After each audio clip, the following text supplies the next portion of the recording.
Alrighty, here we go. Back at it. Here on the YouTube. So yeah, we're gonna go back to the docks again. I've been doing some stuff on that off camera the last couple days. And today, I've actually got some time to where I can stream again during the daytime. Because a lot of the stuff I've been doing on this has been at night where I can't stream it. So I just work on it and then call it a night. But here we are. Back in the docks here. So yeah, as you guys can see, I've been doing some more stuff replacing the actual port right here, the harbor port. So I'm replacing the ground, which I'll be doing a lot of that today. Again, same kind of process where it's just a bunch of kit-bashed, highly detailed assets that I put together. Most of the materials of that, it's like a gravel or an asphalt concrete sort of thing. It's very simple, but with the gravel, obviously I want it to be a little more detailed so you can see more of the rocks individually like this. So that's where, again, our Lord and Savior Quixel Mega Scans comes into play. And as asked earlier in the Discord as well, yeah, that's what a lot of these like prop assets are. They're very many of them are from Quixel Mega Scans. So, a vast majority of them are. There's some here and there that are actually like different asset packs, just from the Fab Marketplace. For example, this train right here, and funny enough. It is funny, the more and more that you do things in this kind of line of work, the more and more you kind of recognize some of these assets in like actual full-on productions. There's been like 2 or 3 movies now that I've seen that have used this train asset in some shape or form, and it makes me laugh every time because it's like, wow, I actually know what that's from. I know where that asset came from. So it just makes me laugh because some of these I can actually recognize. Oh, hey, that's an asset. But other than that, yeah, it's pretty much just going to be the same process of just a bunch of kit bashing, making up the ground as we go along. Should be fairly simple because most of it is pretty flat. So in a lot of cases, I could probably just get away with using a singular plane for some of them, like the asphalt, since that's just a texture for the most part that carries this detail. Yeah, I'll be able to just use a flat rectangle like in this spot here.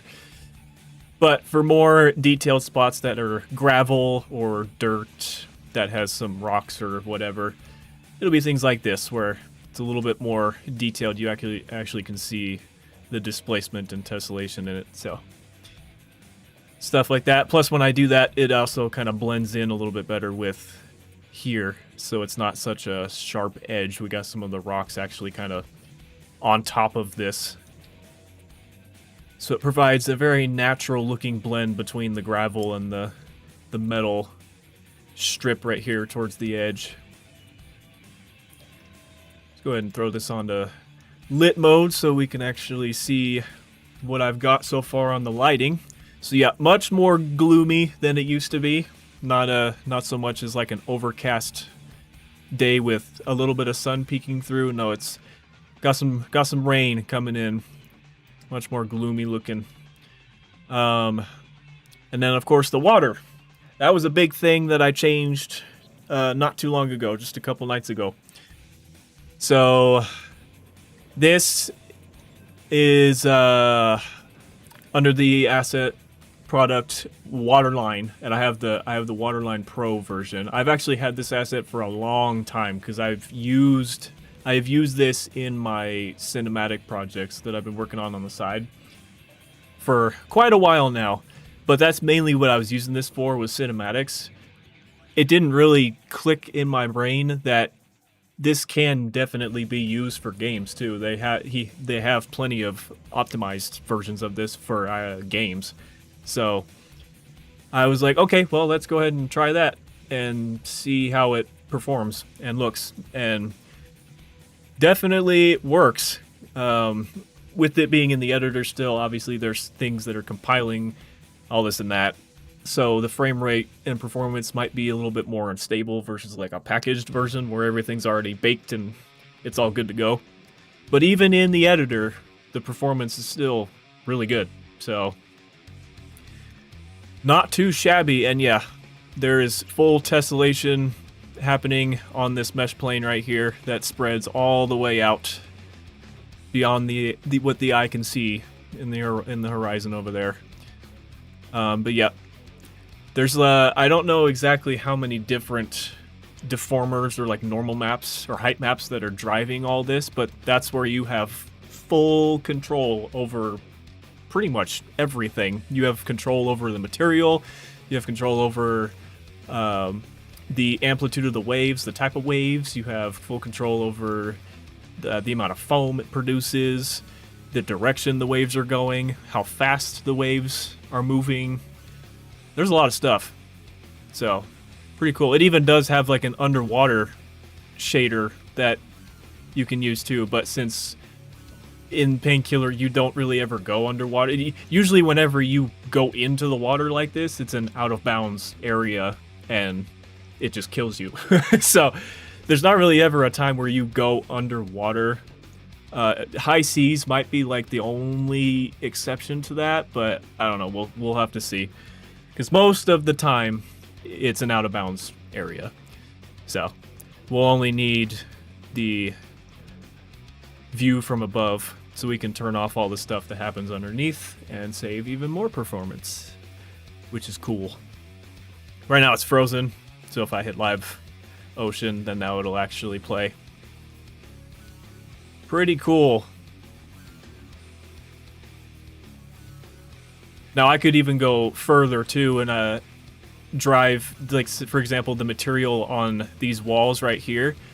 I could tell it to take data from this simulation happening, and it'll actually darken the spot where the water touches, making it look like obviously the water makes that surface wet when it hits it.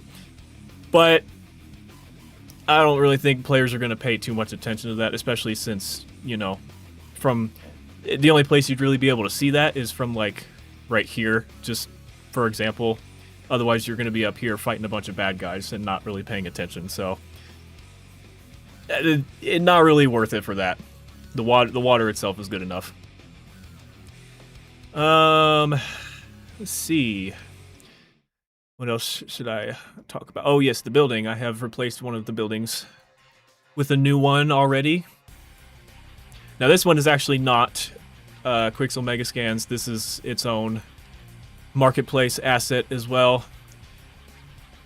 But yeah, much more detailed stuff going on here on the building. More props that are along it, like drainage pipes, electrical units, things like that. We got chimneys that are actually smoking on the top here. And then eventually, yeah, I will do the same thing to these ones over here. They'll be assets look like this. Or if I decide to keep the main building, I'll have stuff like this that are put around it. So like, for example, this like chimney right here. I do have a chimney asset here, but if I decide I want to keep this instead and then just replace the building, that's possible too. That is a possibility too. Let's see what else. The cranes are, like I said before, last time, cranes are going to stay because I don't really have anything that's good enough to replace those. So these are perfectly fine on their own. There is an oil rig asset in the distance. I found a very cheap asset pack that has... normally these are actually really tiny. The asset pack, I'm not exactly sure what it's for, but all of these assets are actually super tiny. As you can see, I've scaled this up to 100. So it's up close. The textures on it and whatnot are going to look really, really low quality and bad, but since it's just a background asset in the fog and whatnot, that doesn't really matter. Just the silhouette of it is good enough for that. But yeah, just something else to be in the background. I'll probably place a couple more of these over here, maybe one over there somewhere. Maybe there'll be something else kind of right here. I'm not too sure yet. Maybe they could just be background buildings that are similar to this, or like factory buildings that are just off in the distance. Stuff like that.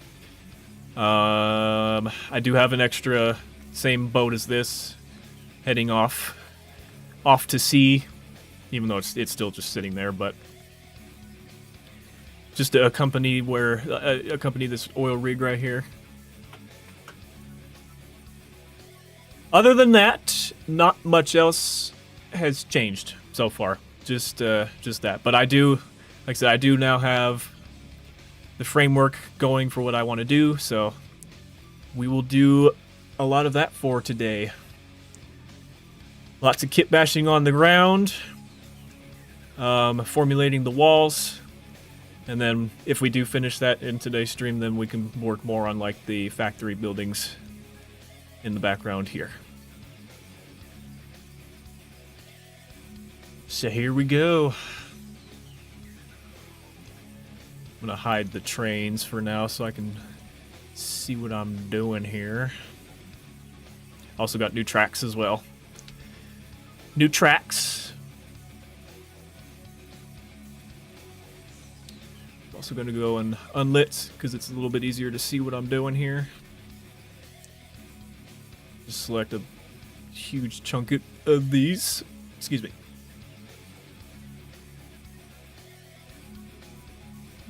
And there we go. I would probably rotate these around normally, but they kind of hide. They do a good job of blending together enough already and hiding a pattern. So, might just do this down the line and then make small adjustments as we go later on.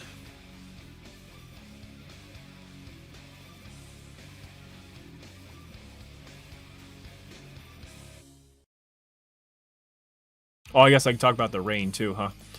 So the rain. If you guys don't know who William Fauché is, awesome dude. And he has a bunch of new asset packs that he's been making for Unreal. And a lot of them start with easy. It'll be like easy rain, easy snow, easy Atmos, easy fog. He's got a bunch of them out now. But they are very professionally made, super clean, organized tools for specific use cases. But yeah, so I have pretty much all the weather ones that he has. This one being the rain right here. So I have full control over... Hang on, let me find it here. Easy rain, yep, okay. So yeah, these are all blueprints that are set up. I have full control over how much rain there is, the state of the rain, the wind direction. So if there's a lot of wind, you know, it's kind of going to the side a little bit, or if it just comes straight down. And then you also have full control over like the rain puddles and material, like the control of the materials that the rain is affecting. So as you can see, let me just deselect that. Everything is a lot more shiny and a little bit darker because that's usually what water does when it hits a surface and it gets wet. It usually darkens a little bit, and then obviously it gets really, really glossy looking because it's wet. So, yep. There's a parameter in the master material that's controlling all these that will give me full control over how much puddles show up, or how on like walls and stuff, you can slightly see it. Rain is slowly going, like water's going down the surface of it, which is really cool. And you can change it between, so if it's like a downpour, you can make it go a little bit faster than this. Or if it's just a very, very light rain where it's not too crazy, you can just turn this into running droplets. So there's a bunch of droplets on there, and then every now and then there's like a streak of water that goes down the side of it. Now what I have here is kind of like just a normal rain. Like, it's not a heavy rain, but it's also not a light rain either. It's kind of just like a normal one. So there's a few puddles that I have. And then the water's like moderately running down side surfaces like this. So very handy tool. Yeah, the guy that makes that, the rain, snow, all that stuff, very, very handy tools. Let's see, let me go back to that blueprint really quick. Where is it? Easy rain. These are also very affordable tools as well, compared to a lot of stuff that you see for this kind of thing. They're usually really expensive, but his tools that he releases are very affordable for the quality that you get them in. So very, very awesome. Yeah, once again, that guy's name is William Fauché. In English, you would think it's pronounced like Foucher, but it's pronounced Fauché. Fauché, something like that. But yeah, really cool. This is great. Hello, Mr. Rebel Wolf. Welcome in, and thank you very much. Okay, let's continue kit bashing, and I will talk more about the water and rain later on, once we make some more progress. I went a little too far on this little grouping here. Go back to unlit. There we go. Oops. I did not realize that I was leaving a hole right there.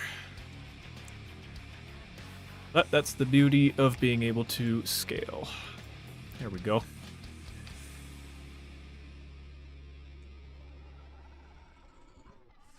Scale you up just a wee bit.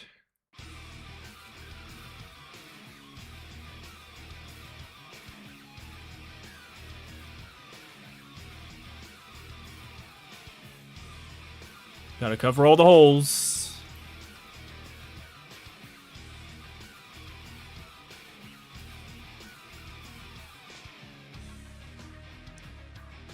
Okay. Now let's just grab a random one here. Here we go. Do one that's a universal scale, and then just stick it right there. And fill in over here.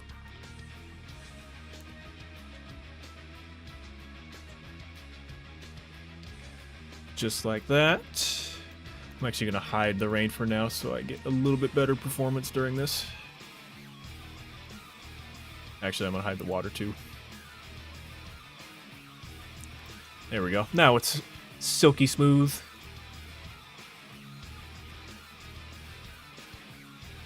So even though it is optimized for gameplay, working on it in the editor while streaming and also other things running does slow it down just a wee bit. Just a wee bit. Nothing too crazy.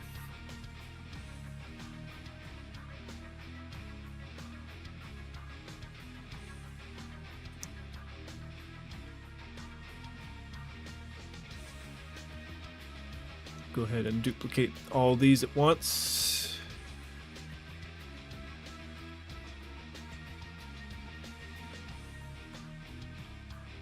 There we go. And it's not a big deal if they overlap a little bit, because they are very flat. They're not. They don't have a whole lot of like bump to them. so there's not really any noticeable seams or anything like that. Like I said, they blend together pretty well. They blend together pretty well. See, like I said, if I get pretty close to it, it's all connected.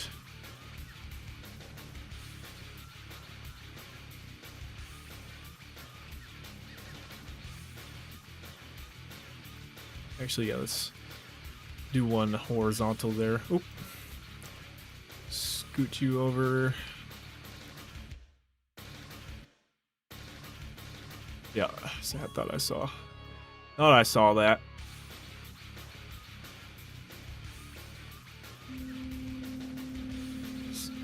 Briefly do an aerial view. Let's see if I can see any holes that I pass by. No, okay, I think we're good.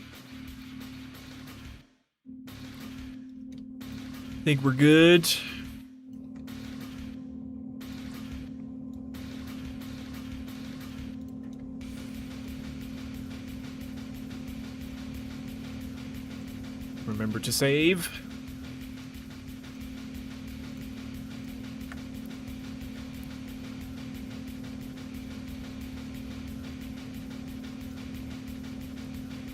Do a 180 on there like that.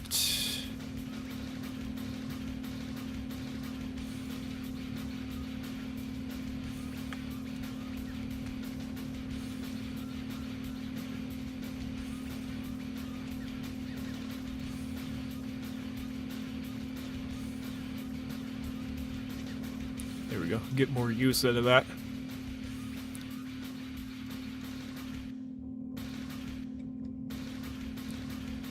Here we go. There you go.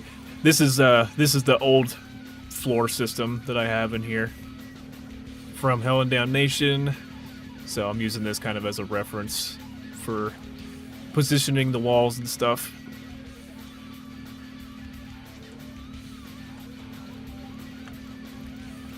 Go ahead and continue this right here. So it's closed up.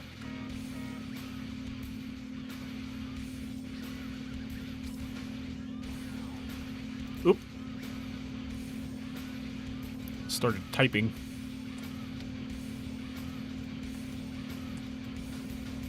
And just close that up like that. And perfect. Very faint seam right there, but once it gets up here, it kind of goes away. So, but when you're far away like that, yeah, I can't see it. So,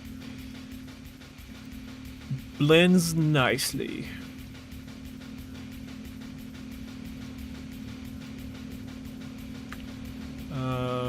This wall goes all the way out, right? Yeah, okay. Goes all the way up and then it ramps down. Okay. Actually, I'm gonna bring this up too. Bring it back up so I can see exactly where it stops.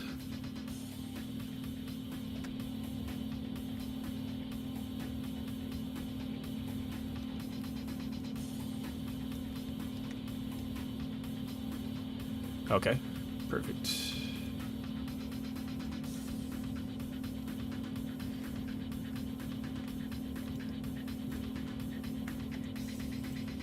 Select all the walls.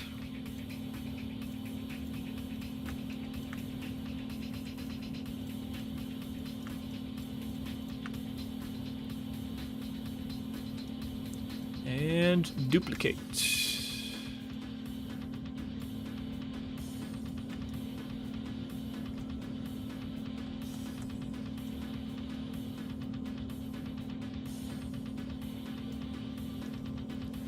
There we go.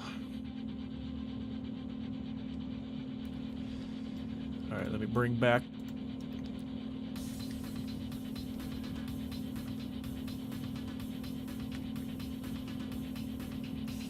Okay, so pretty much right where this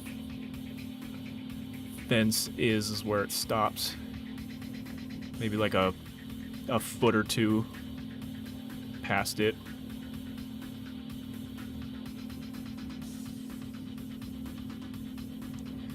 Just about a foot or two past is where it stops.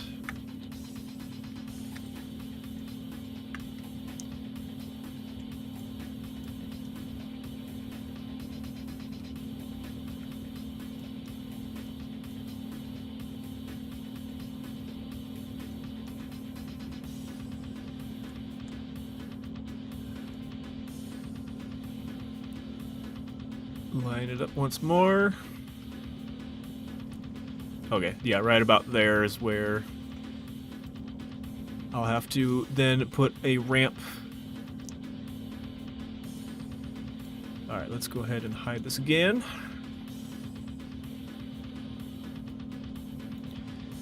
Now we come all the way back and do the ridges. Or the trim pieces.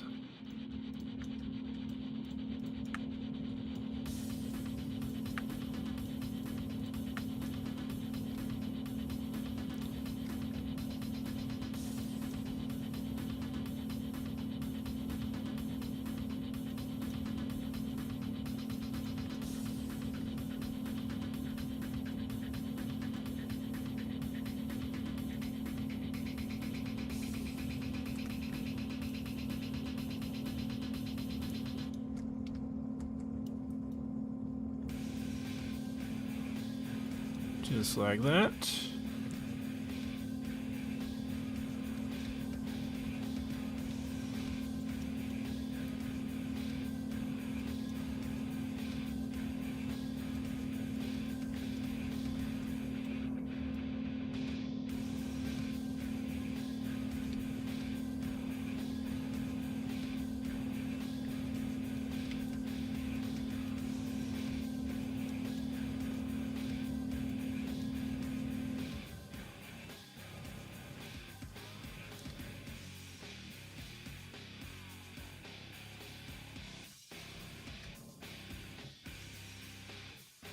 Almost there.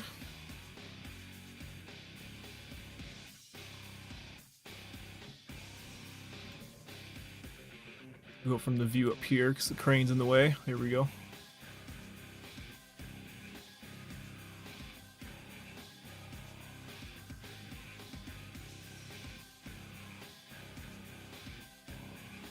Line it up there. There we go.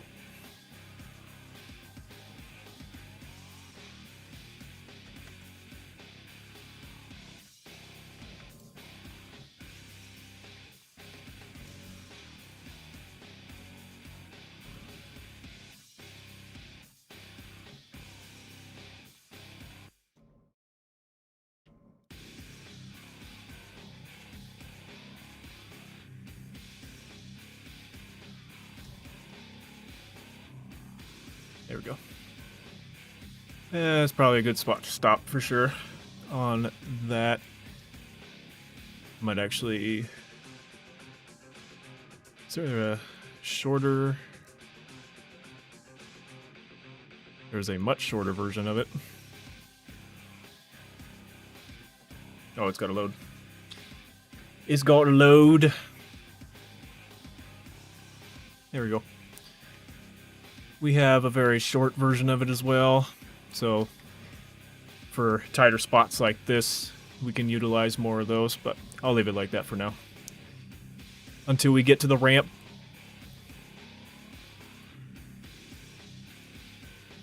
Alright, perfect. Not too many of these are overflowing. Okay, good. Right, back to the ground. Limon is me again. Welcome in. Glad to have you here.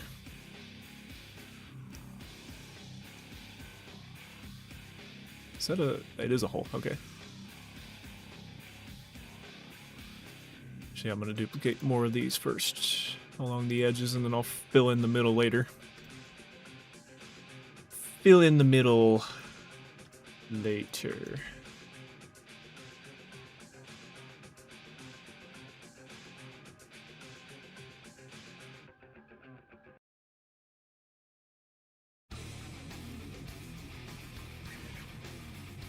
There we go.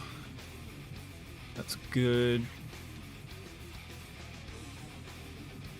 Scoot you over and scale you up just a little bit more. There we go. Hole is filled.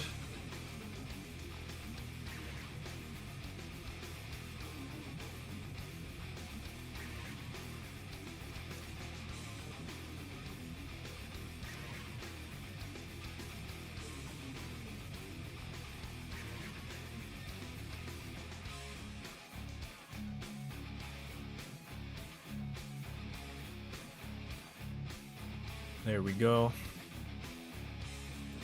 Pause that right there.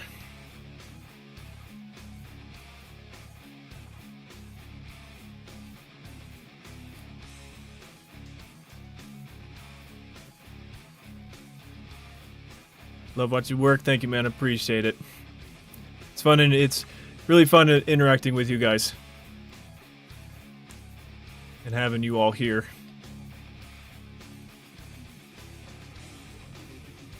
It's really cool to be able to see the interest that you guys have.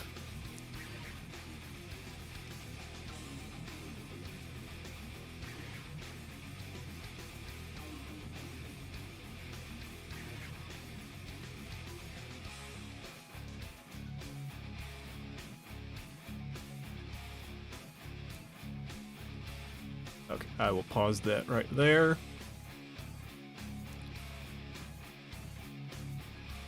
And then now we fill in this gap right here. Oop. Hang on now. Hang on. A little bit of a hole right there in the corner. There we go. There we go.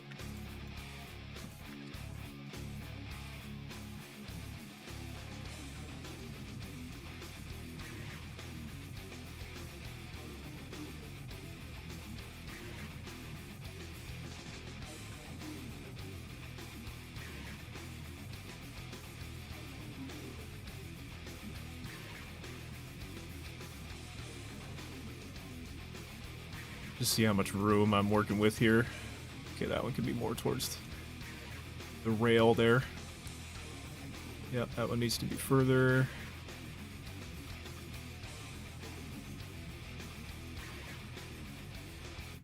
That one can be towards the middle.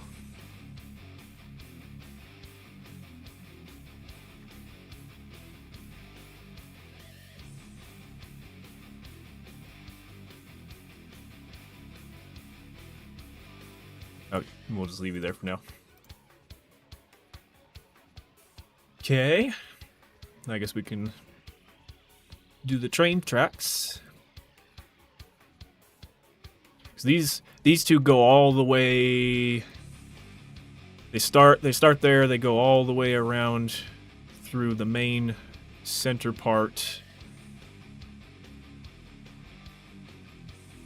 And then they keep going.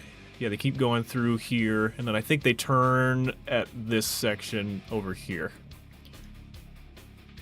I don't think any of them go back here, because this is just where the trucks are sitting. So yeah, I think they just continuously go all the way through here and then turn that way and go further there.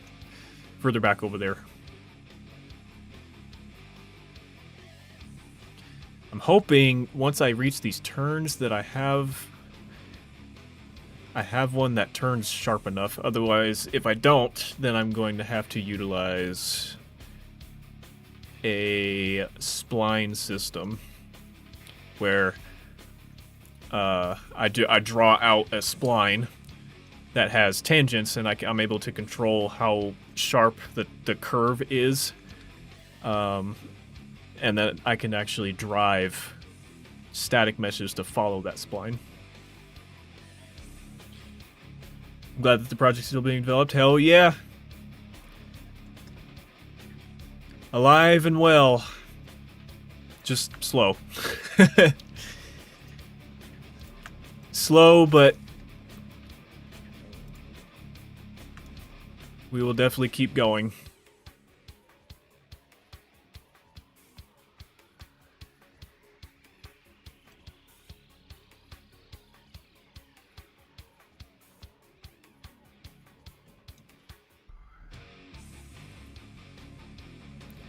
Line it up nice.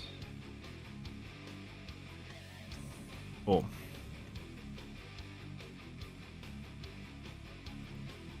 Because, yeah, this is a 90-degree turn here, so I don't know if I have any that are sharp enough of a turn, so I might have to do a spline system.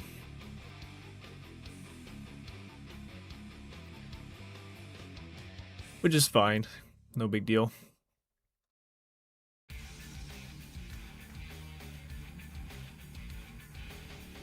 Or I guess I could just go into Blender or something and utilize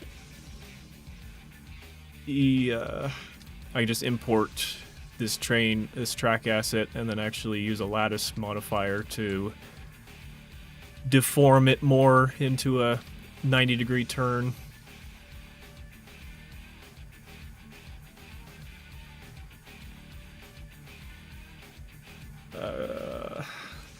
For the aspect here, this Painkiller 25 ball, string, but this. Yeah, that's pretty much the only Painkiller kind of part to it is, yeah, the weaponry and gunplay. Otherwise, the rest of it definitely has the soul of something else.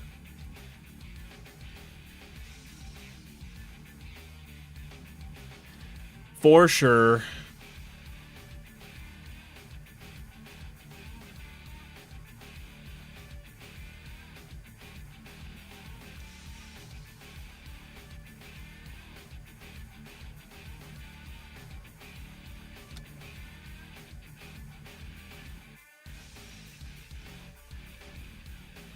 There we go.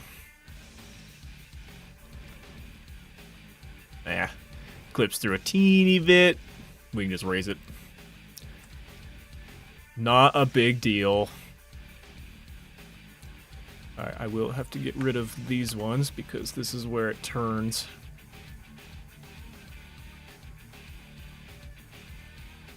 And actually, bring back the trains.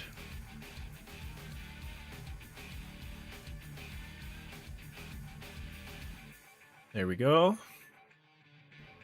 I'll just bring the engine over for now so I can line that up with this one.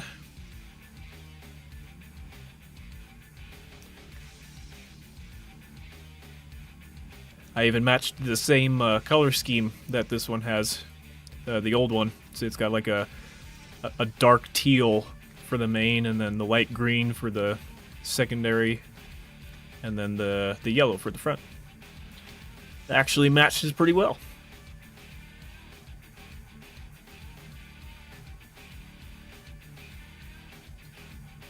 Alright, we line it up.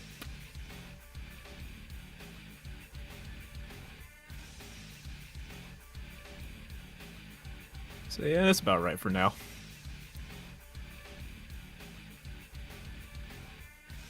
Ooh, actually, I can...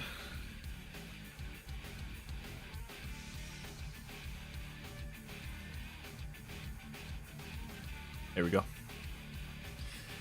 Anything that is stuck with the spirit of the game. On an online mode, yeah.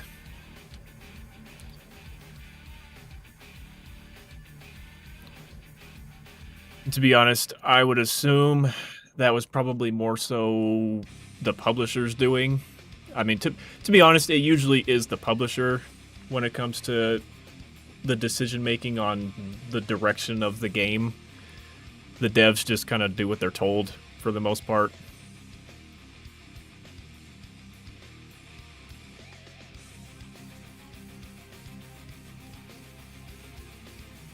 This train engine's actually longer by a smidgen.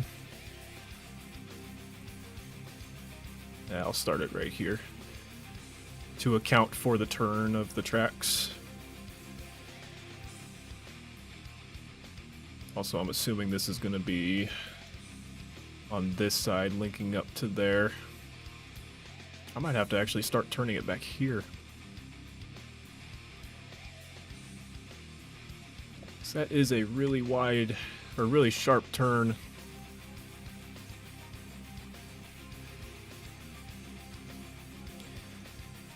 Okay, I'm going to... There we go. Looks like that's not the right one. Actually, instead of doing that, I'm just going to hide this.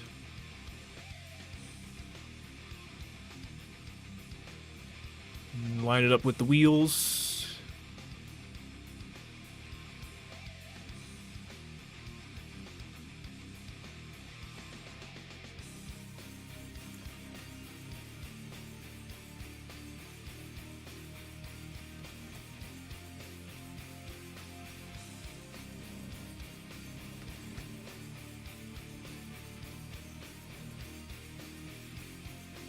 There we go.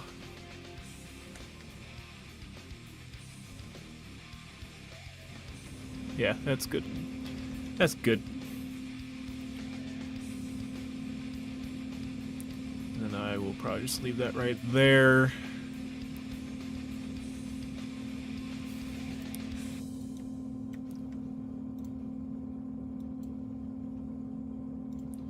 Because, yeah, I don't think... Oh. Oh, no, we're good. I read that already. Sometimes I do miss some messages, too, because I'm just really focused or I'm talking about something else and then I miss it. So, apologies if I do miss any.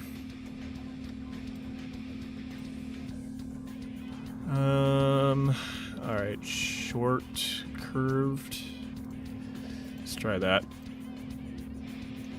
Oh yeah, that's definitely not enough.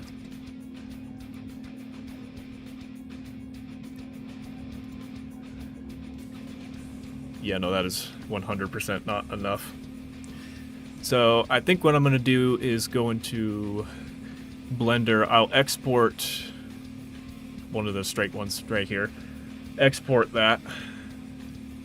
And then take it into Blender. And then I'll just deform it in Blender and bring it back in later.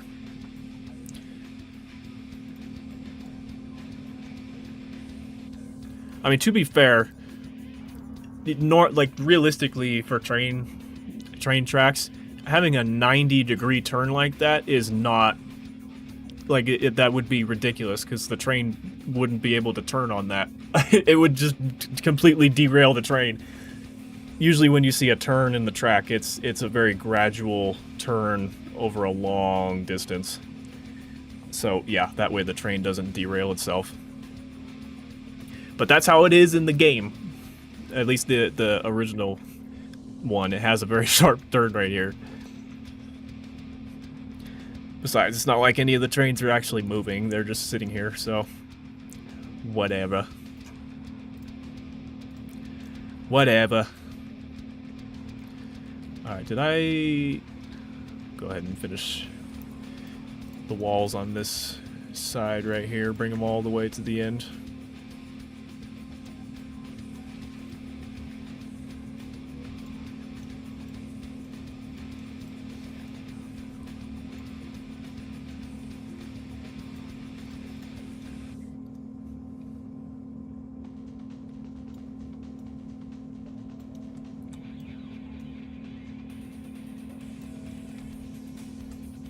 Go.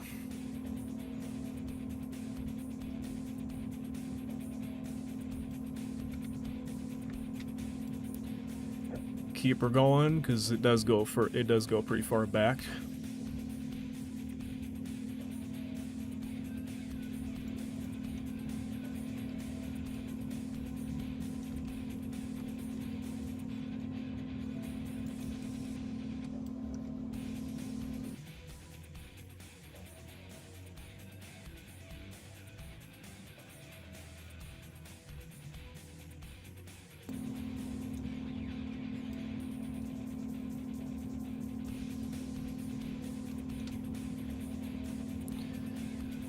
So let me see.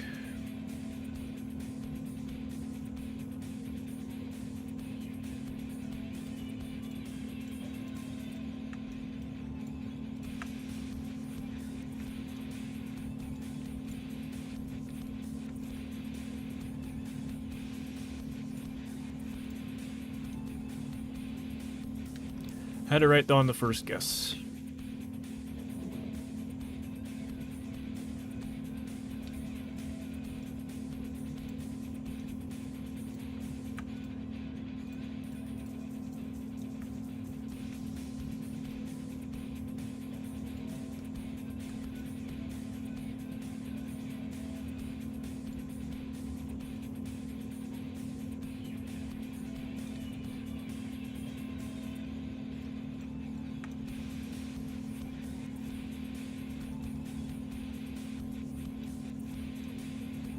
Well, actually, that's probably good enough.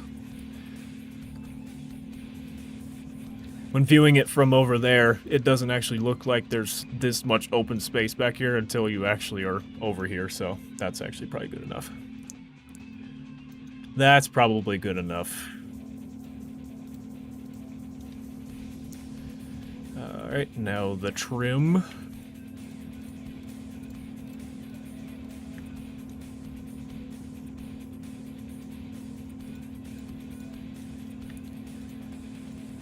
Go all the way.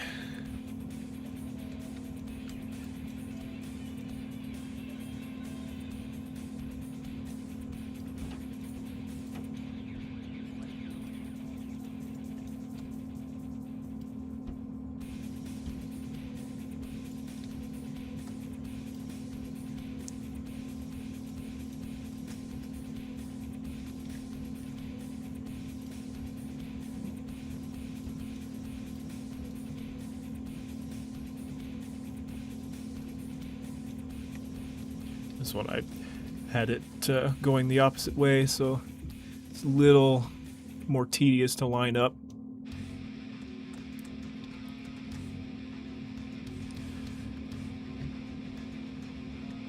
Perfect. Perfect. And now the warning strips.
So wait, one more.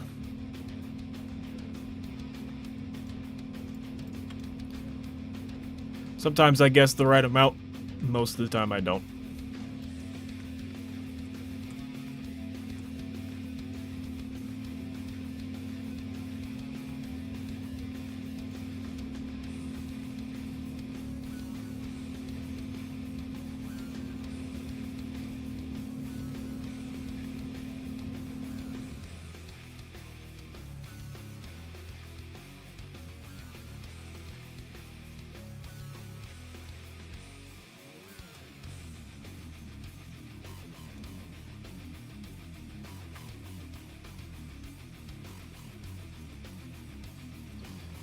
There we go. Ooh, actually I need to do something with these because I forgot to do it last night. Yeah, okay, so I edited these meshes in the modeling editor, but I didn't change their collision. So these are their own thing, right?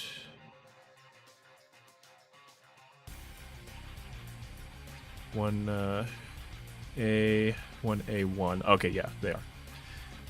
So that's what I did. I duplicated this wall and then changed it, but I didn't change the collision. So let's go into the editor like this, and we'll just do remove and then a simplified box.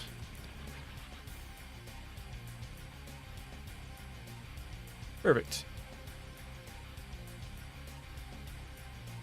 Now it matches. Yep, it does dynamically change with the scale. Okay, cool. Perfect. What are...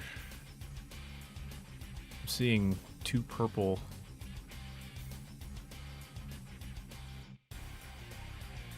What is this collision right here? Oh, it's I know what it is. It's this. Because even if it's not visible, it'll still show you the collision that's there. Okay, that makes more sense now. Here, I'll go ahead and bring that back down so it's out of the way.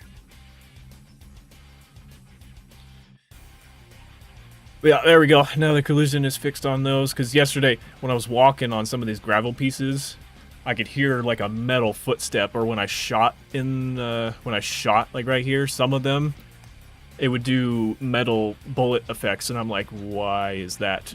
This is gravel, not metal. The collision was messed up. Okay, this up here, I believe... Yeah, that's just a giant rectangle. So I could probably... And I do want, like, this upper section to just be asphalt, not gravel. So we could probably just straight up do this. Do a plane.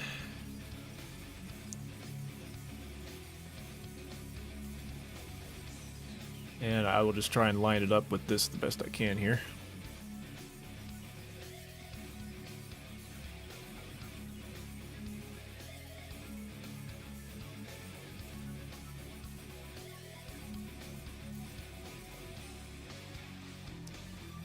Alright, let's go into an aerial view all the way up here.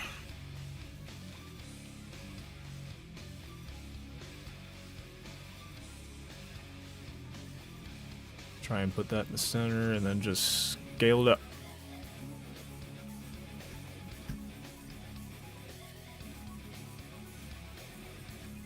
Actually, it's probably better to view it from the side. There we go. Oop. Like this.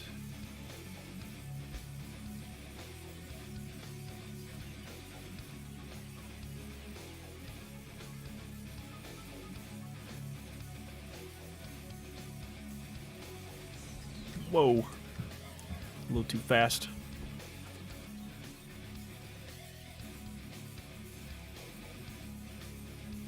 Actually, I'll just use my...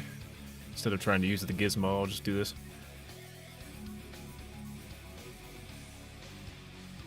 Yeah, it doesn't have to be perfect, because it can be hidden with the ledge that I'm going to make. So it doesn't have to be perfect.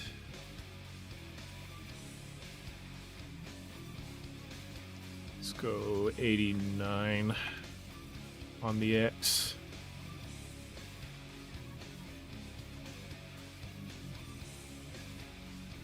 There we go, something like that. Yeah, that's good. I wonder if there's a small fishing boat model inventory. It's going to me sitting in the boat. We can be like on the train station level. Yeah. I probably do have like a kayak or a canoe or something like that.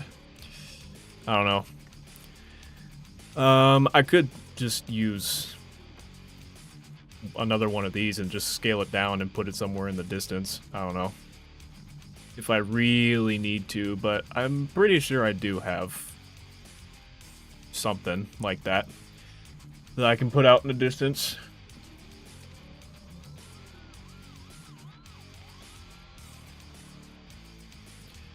Okay, now let's scale this on to Y.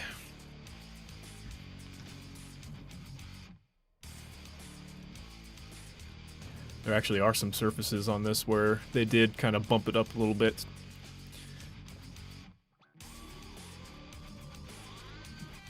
And honestly, if I don't have one, I guarantee you Quixel Megascans has one. Guarantee you they do. Actually, let's just go right dab smack at 50 and see what that's like. Scooch it over just a wee bit.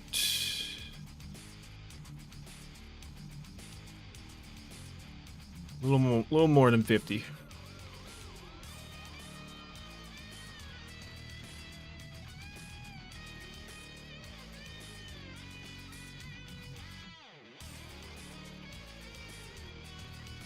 There we go. Yeah.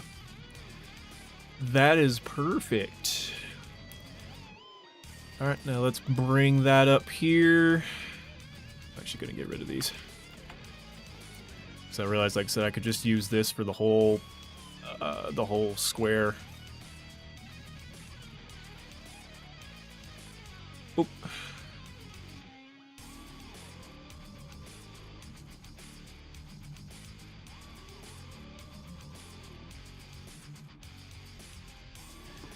Actually, I just realized something too. My monitor's brightness is low. That's why it's hard for me to see some of these things. It's what you do at night. You lower the brightness of your monitor so you don't burn your eyes out.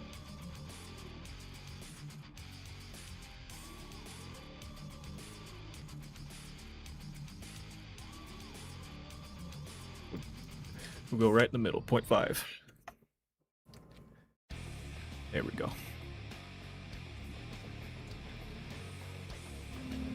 And this I actually need to scoot over just a teeny bit more. Otherwise it's looking pretty good. I'll just scale it up a little bit.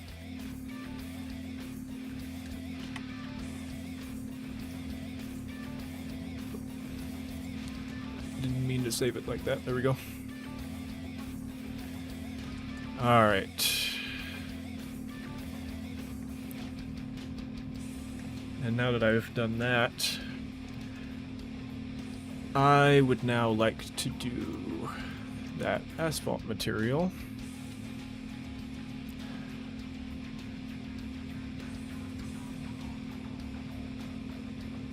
Right here. Ooh, actually, since I scaled this up and it's not a uniform scale, so it's 89 by 50, a regular texture, the UVs are going to be pretty stretched. So I could just do a world aligned material. That way I won't have to worry about any stretching. Oh, but actually I won't. No. Because I don't have the rain properties on the world aligned material, so never mind. Never mind. I'll just duplicate this one and then change the tiling. Because yeah, see how it appears pretty stretched, but it's okay. We can fix that. We can fix that because I have this handy dandy tiling right here. So we'll go probably third. I'll just times this by 10 and see what it gives me.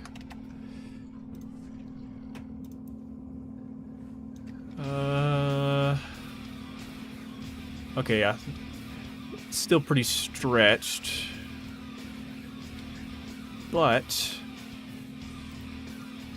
the detailing is much better. So what if I actually go... So the x-axis needs to be longer.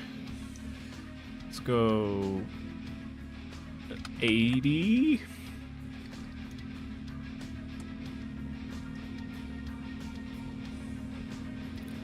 Looks alright.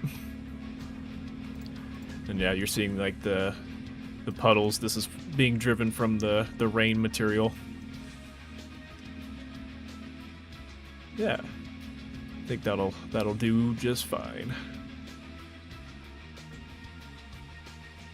So from above, actually from above, seeing all these puddles in here, that actually does kind of break up the repetition in the pattern a little bit. But obviously without it, you can see the tiling, but it's cheaper to just have one giant rectangular mesh, call it a day. This is cement floor, or asphalt. Floor 1, and I'm gonna move that to floors.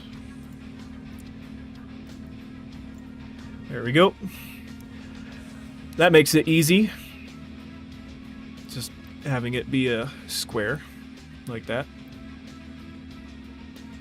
Then that also kind of tells me exactly where this ends and where I need to put a ledge.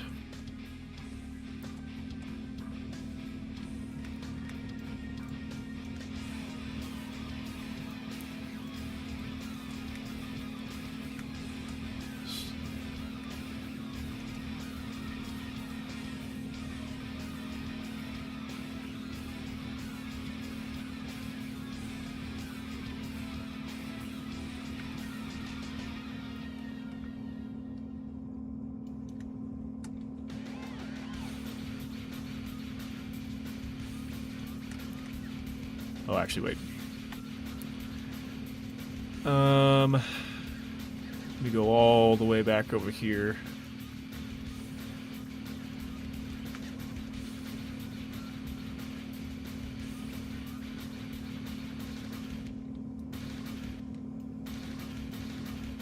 Oops.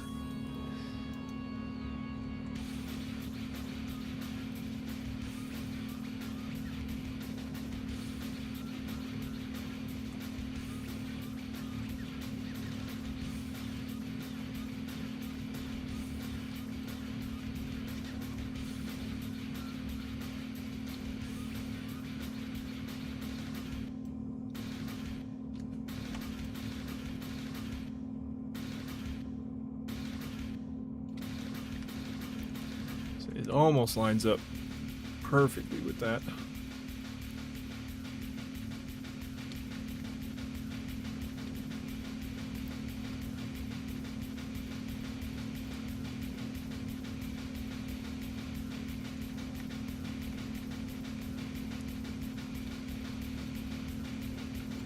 Actually, you know what?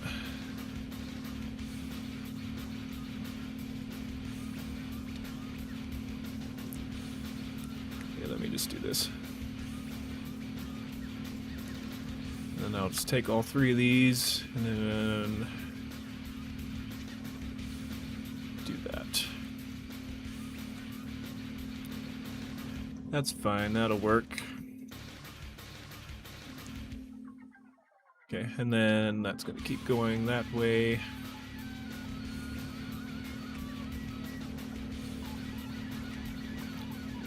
Actually, I might want to just use the metal ledge kind of like that right there for the ramp piece. Or maybe I could actually just use one of these. Little warning strips. Just make it thinner.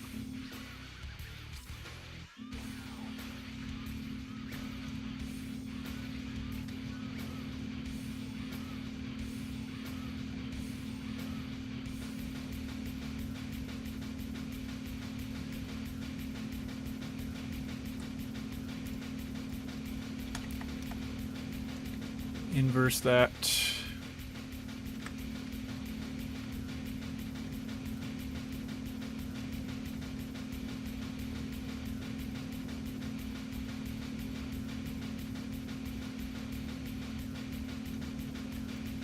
And then I'll just go ahead and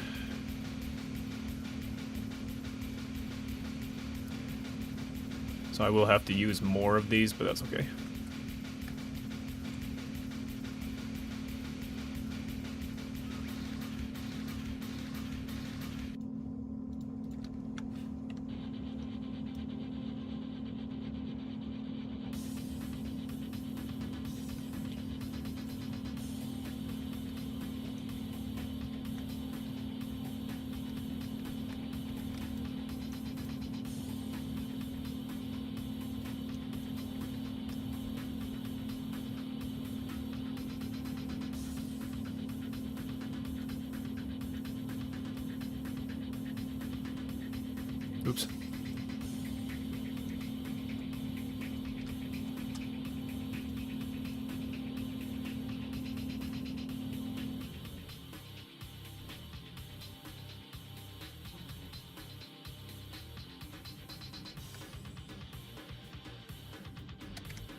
That's where the camera movement gets picky when I have to line up stuff.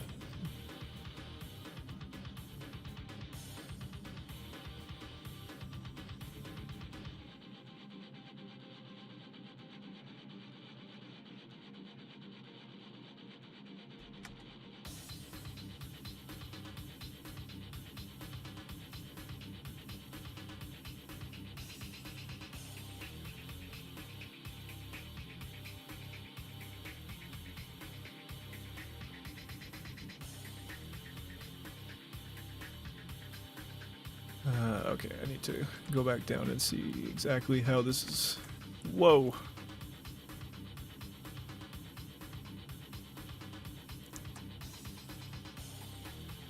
Okay, so it does... The metal piece is flat. And then it just goes out a little bit. And then down. Okay.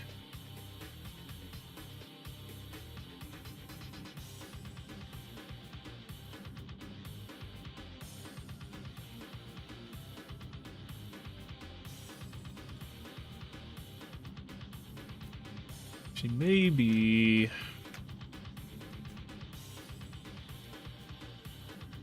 having this corner piece right here, since it's going to be covered up by another, like the side ramp piece, maybe I don't actually need that one. Ugh.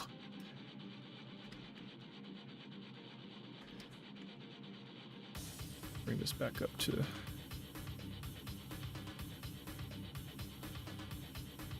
uniform scale.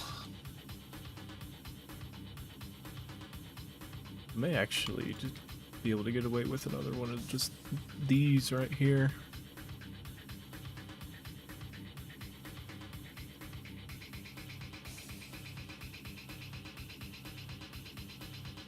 And then just have this go all the way.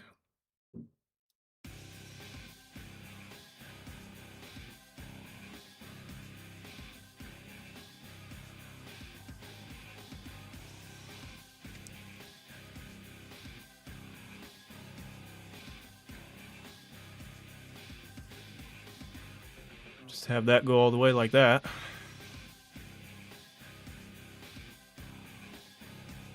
Let me bring this up to 0. So I can see where to stop that. Okay, yep, pretty much right at the fence. Pretty much right where the fence starts.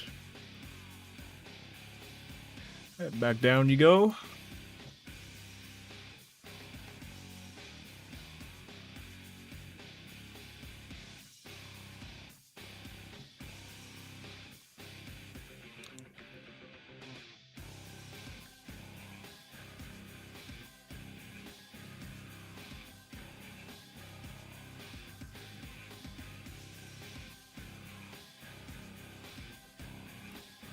The pattern doesn't quite line up.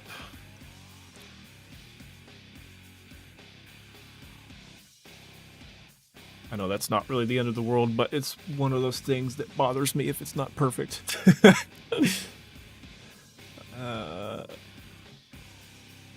Yeesh, that's picky.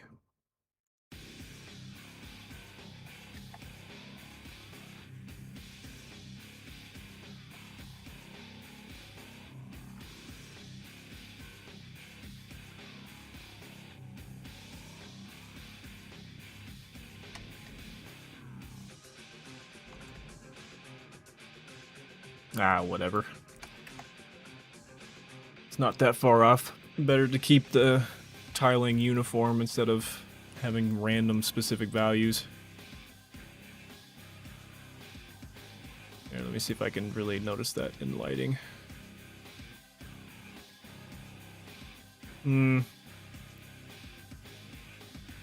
It's very noticeable once I actually notice it, but when you're just walking over it casually, it's not really the big deal.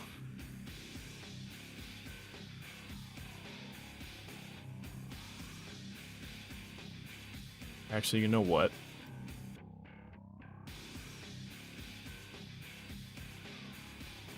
Since these are modular pieces,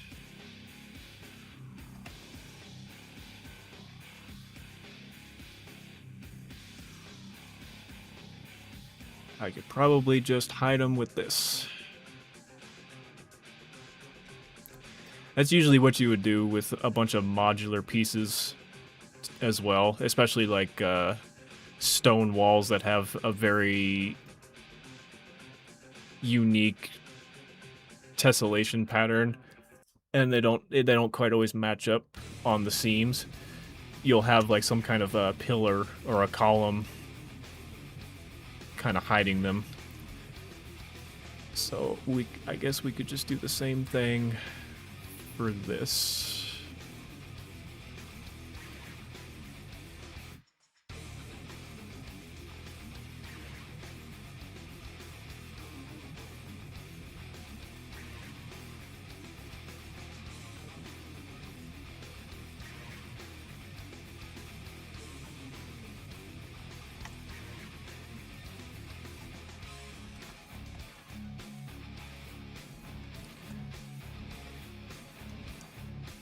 I could probably do the same thing with the ones over there too.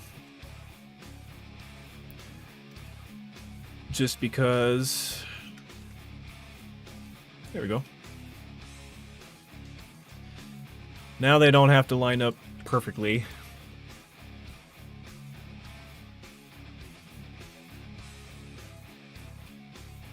Yeah. A little bit of a hack to get past that, but it works.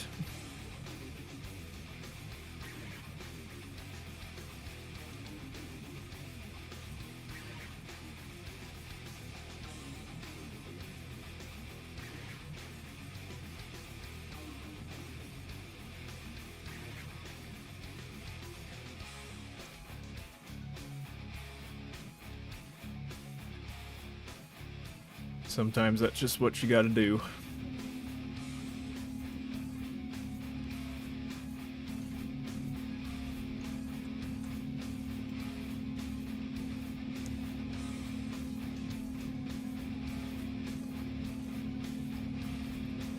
That is the nice thing about modular pieces as well, is when things can either just they either can connect to straight out of the box, or if they connect but it's noticeable, there's plenty of other options that you can use to hide it and it still looks natural.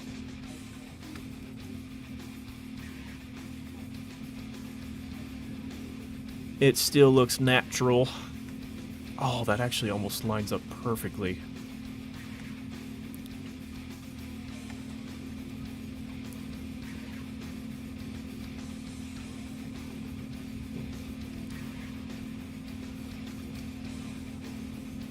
Maybe if I just scale this one down a wee bit. And then this part can just be hidden in the other ramp. The ramp wall. Perfect.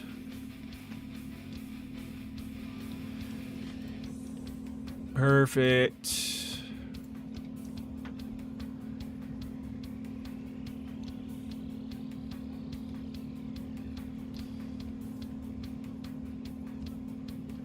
And then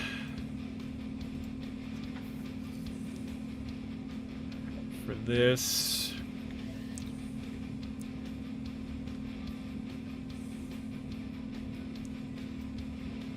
so I could probably just use another plane.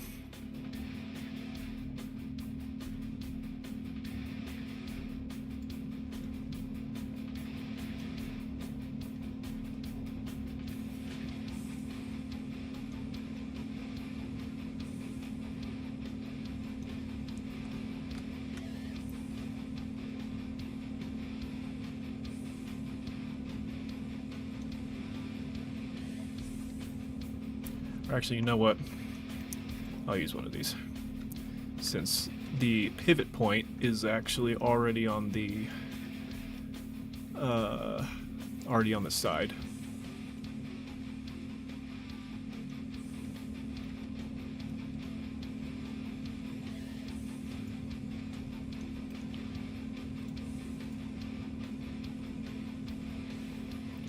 Or actually, rotate it this way.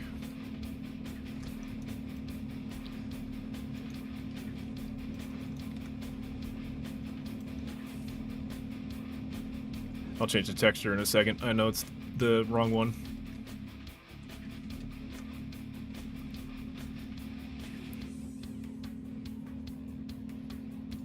Yeah, I'm choosing to use this one here.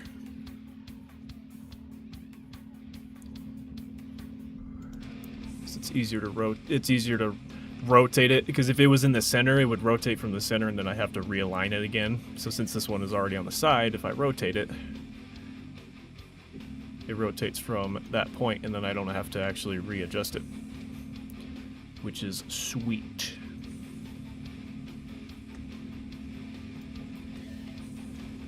I'll bring this up at 0 so that I can match the angle that it's at.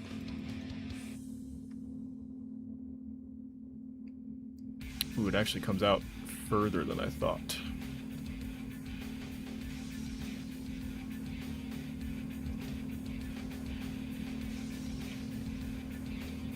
Okay, well, let's do this instead.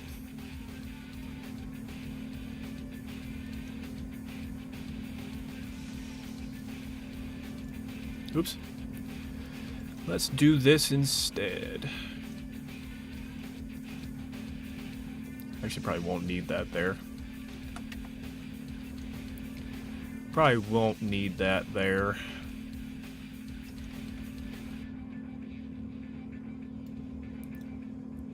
Do this.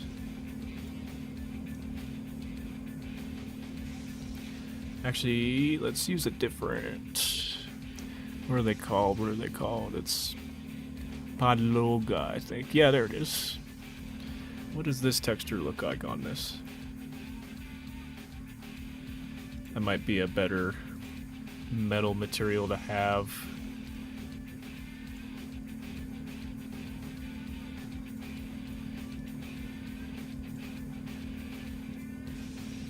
Yeah, I think that'll actually work better.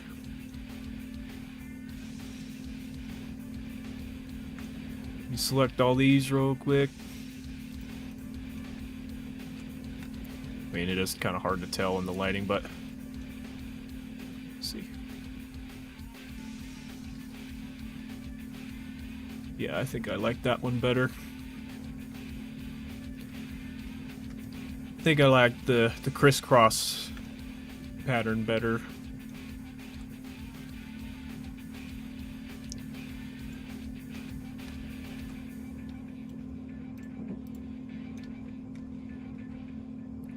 There we go.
And actually, even though these ones blend together a little bit better, I'll make it so that I can increase the scale of these, make it a little bit more uniform as well.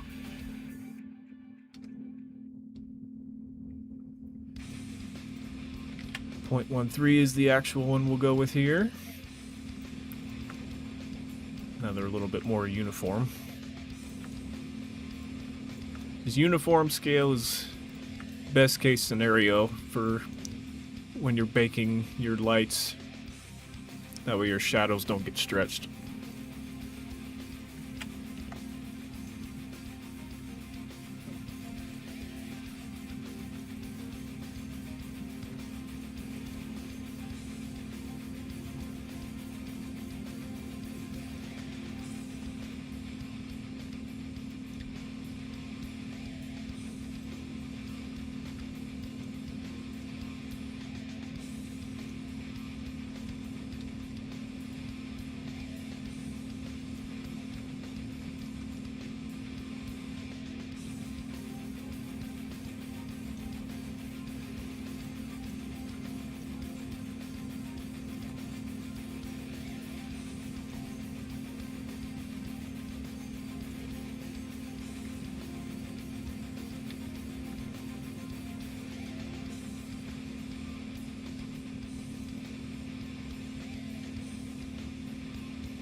Okay, and then now...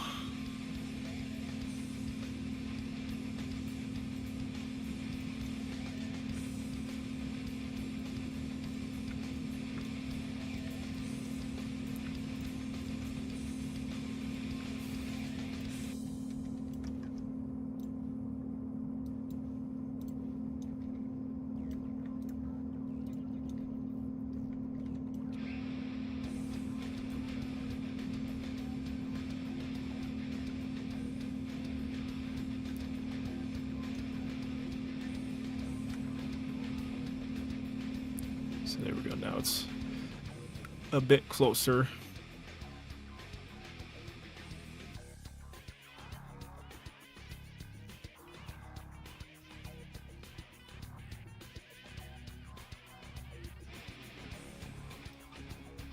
Probably should have just waited to scale it up until it was done. Silly.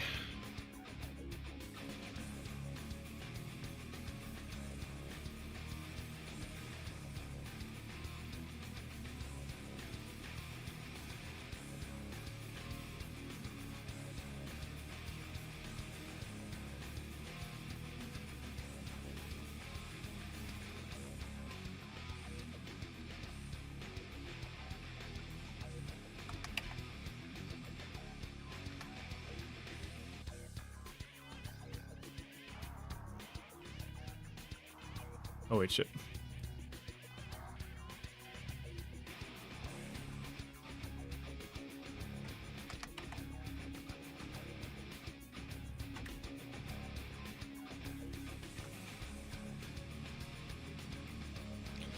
Let's leave it at that.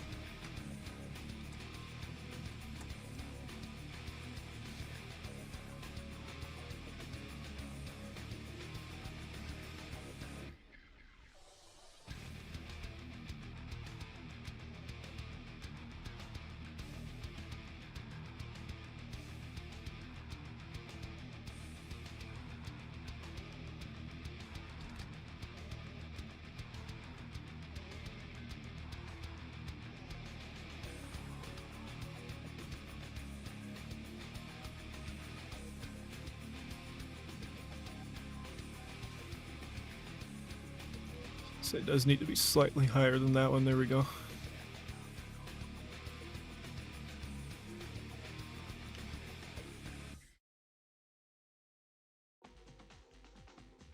I will copy this. Well, actually, let me copy the steel first.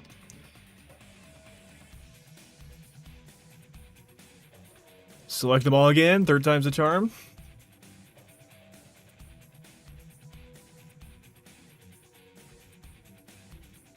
Paste the scale.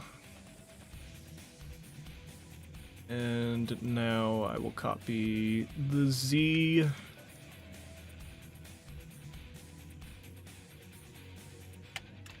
There we go.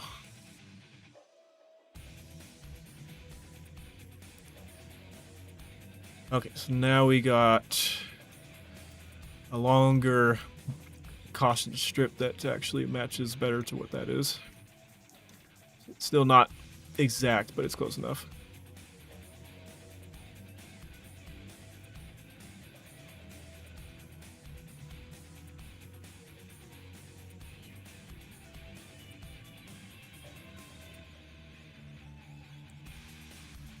Alright, then let's try and match the slope.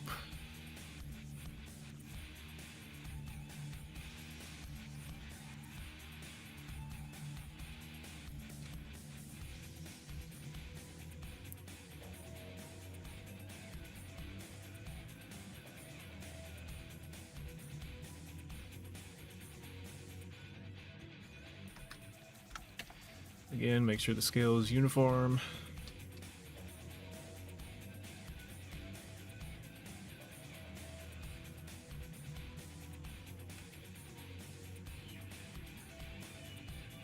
Actually, wait, hold on. Silly me, just scale this one up.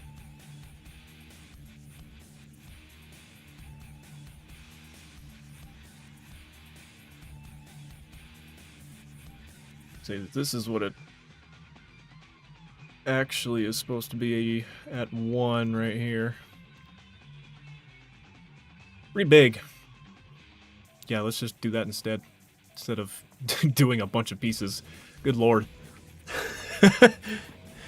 That's a little bit easier, don't you think? And then we can just simply do that. Because that's not scaling it up as much. There we go. Alright, now let me grab... Oh wait, I don't want this one.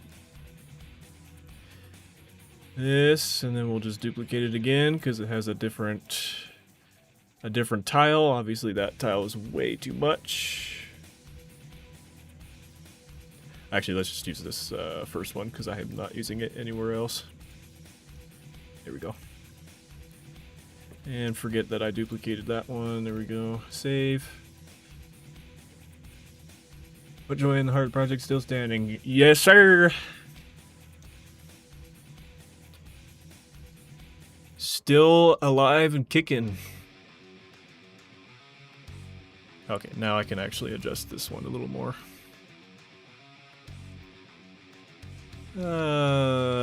Try and match this one up here a little bit more. So we'll go like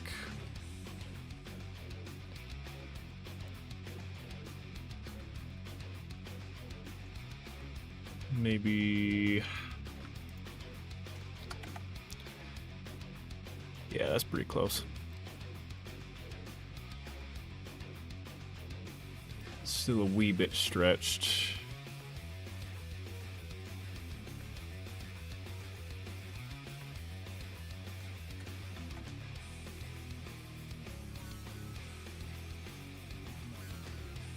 There we go, that's a bit closer.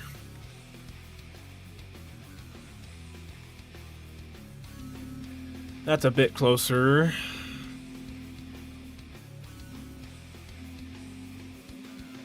And don't worry about this part, because that's going to be hidden. You won't be you won't see that. You won't see that part.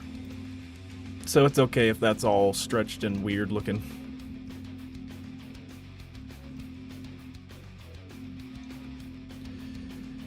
Perfect. And then I can just scale this one down a wee bit. Oops, not. Just on the... Okay, which axis am I looking for here? X. The X. Okay, and then this can go further out like that.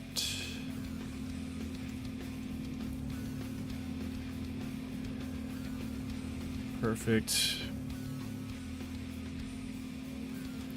And then I'll have to find a piece. I could probably just use the old one actually, but it has the metal trim on top. So I'll have to find something to cover that up.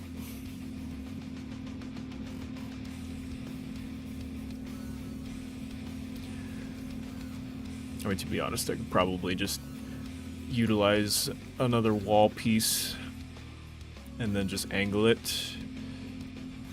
Because if I did like this trim right here,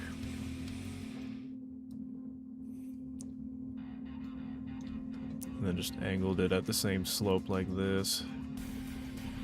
Actually, I can be more precise with that.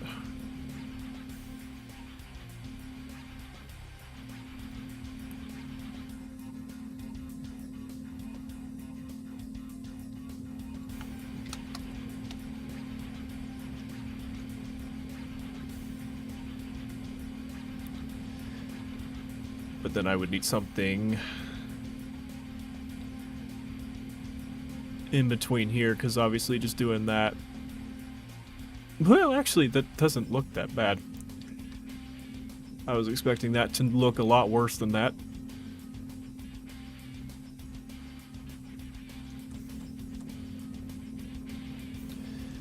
If I was being fully honest, I was definitely expecting that to look worse. It definitely doesn't look good if I was to just do that. And I'm probably not going to. I'm going to do something else. But It does actually mix better than I thought it would.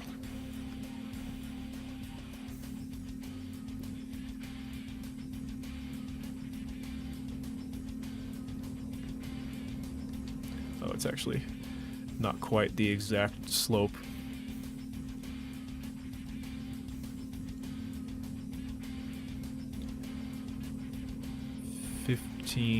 Wait. Okay, so these are oriented differently.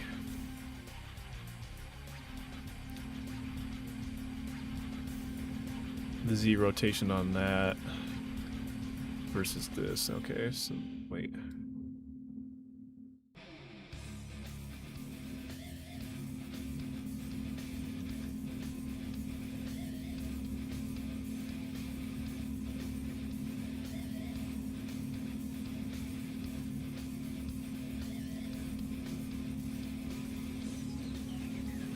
This is one of those cases where I just gotta try and match it up the best I can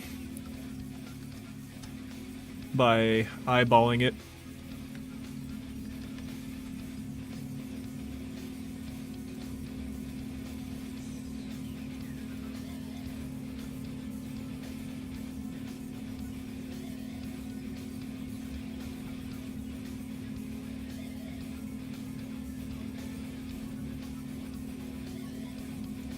I guess I could just put some kind of like pole or pillar right here, something similar to this, but it needs a top, obviously, because it doesn't have geometry on the top and bottom. But yeah, I could probably just put some kind of modular pillar right here that separates these.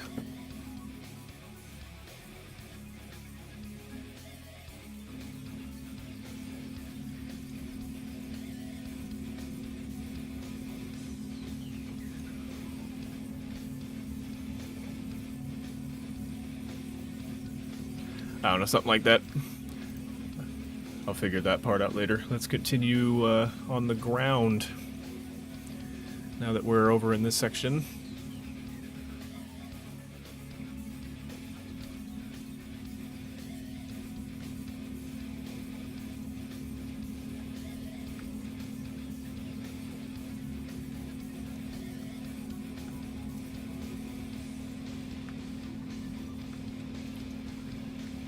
Say that should work.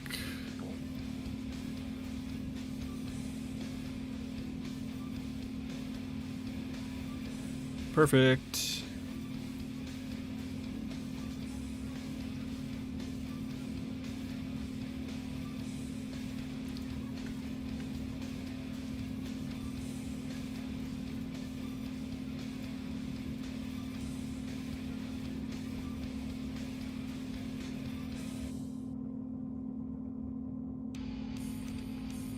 Oops. I don't want to duplicate the fence.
Actually, I don't need that many.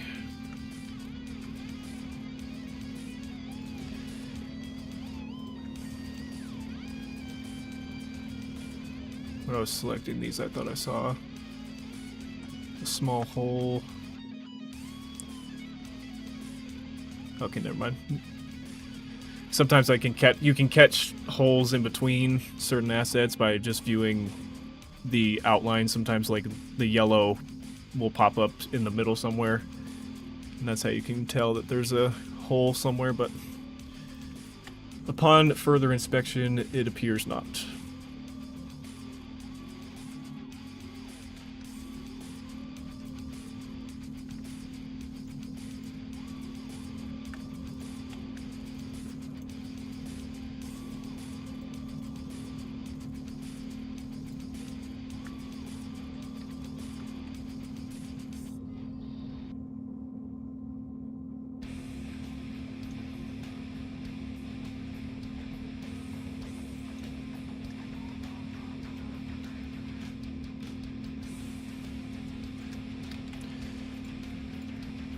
Uniform scale back on, there we go.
Good.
Let me just get a quick glimpse of it in lit mode. Yeah.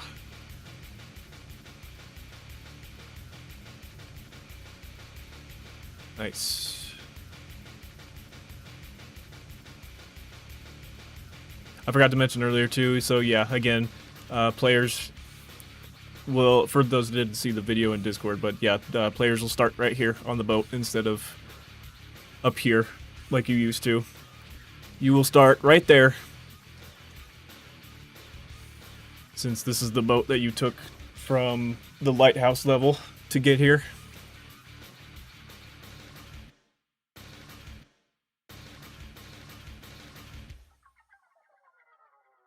Actually, we've been going at it for a little bit too. Why don't we do a little test and immerse you guys a little bit? Why don't we? Let me go ahead and pause that real quick. And here we go.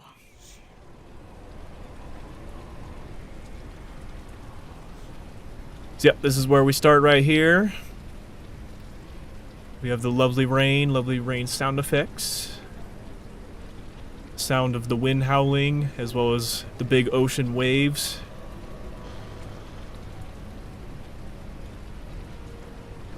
Really cool. The big old rig in the background there, as well as the other carrier ship. I do have a few more effects in here as well, some smoke and steam from the exhaust vents and chimneys.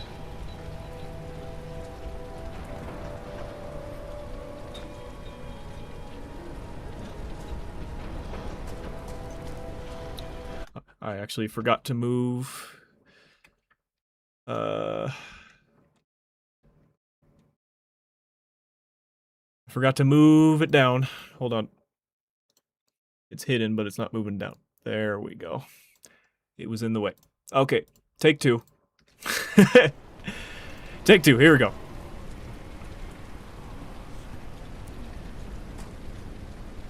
As I was saying, yeah, effects on all the chimneys and the ships.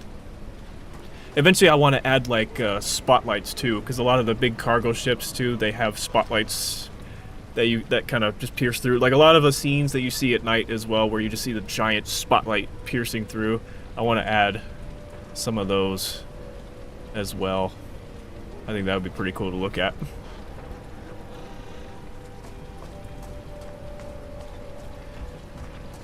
Yeah, and when I shoot this spot, it should be gravel now. There we go. Because like I said beforehand, when I didn't fix the collision there, it was metal. So. Yeah, new train model. Looking sharp.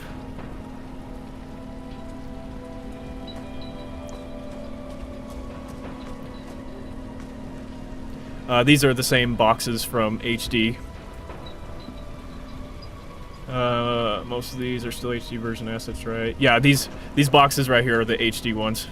The train, the tracks, the ground assets, the bollards, the safety stretch. These are not. The boats are, though. That boat over there is. This boat is. The cranes, all the cranes are Hell and Damnation, yes. These warehouse buildings, or storage units, are... It's going to be a mix of old and new for sure, yep. This factory building back here is completely replaced. Show us some people. Oh yeah, here, I got you. So, it's definitely not as fast, especially as some mods have made it. But, hopefully you'll be able to tell. So here we go.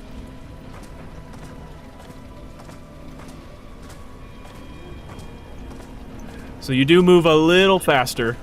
It's not much faster, but you do move faster.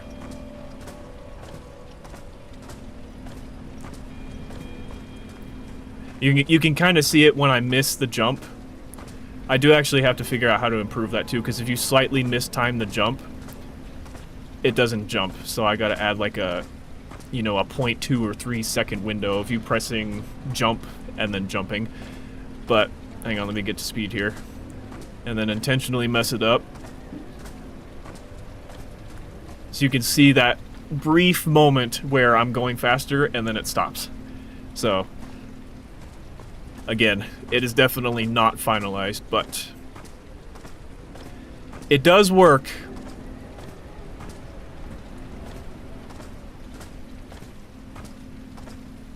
And there are a little bit of some dynamic camera shakes as well, which I definitely will make a setting that you can turn that off in case it makes you it triggers motion sickness or anything like that.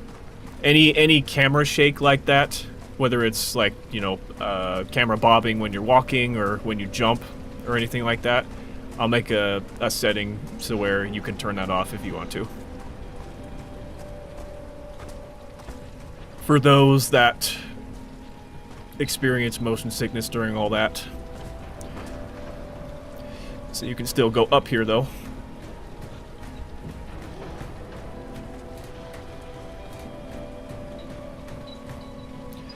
So you definitely can still come up here though. Here we are. So yeah, normally in the old version this is where you actually started before, but not this time. You start way down there. Get a nice brief overview of the entire water simulation. That is really cool. Like I said, it's optimized. Again, my frame rate, it jumps between like 150 all the way down to 90. It's just because there's other things happening in the background, so it is pretty unstable for other reasons. But in a packaged build, yeah, you'll easily be reaching 150 frames, at least. Plus, I have everything uncapped too, so. Looks okay. You could adjust the view, model bob, add pre-jump input, something nice, ramp climb.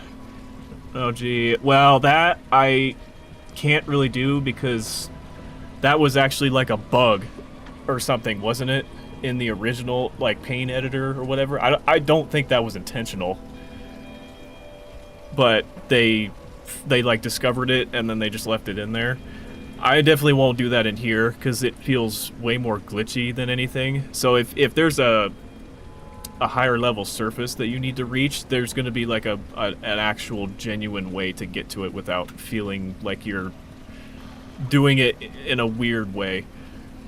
But yeah, the whole jumping thing, again, the whole physics engine in this works completely different. So their air control, I can definitely fine tune it, but when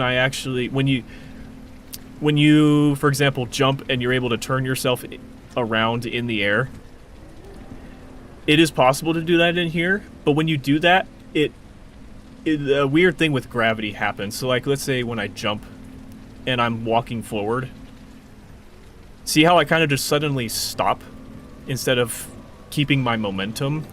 That's the weird thing that happens when you have air control enabled, where you're able to turn around.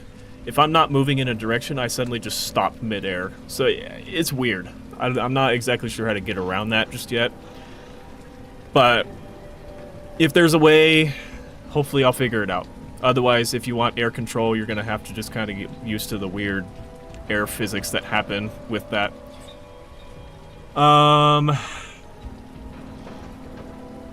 But yeah, kind of a catch-22. That is the braking friction factor, yeah. Yeah, it's kind of, right now I've only figured out it's just one or the other, or it's like a blend of the two. Like I said, I don't have full air control enabled right now. It's kind of like 60% air control. Because again, if it was fully cranked up to 100%, if you just jumped, your momentum would stop even more abruptly than this. So, it's a little weird. Separated frictions and it just falling as well.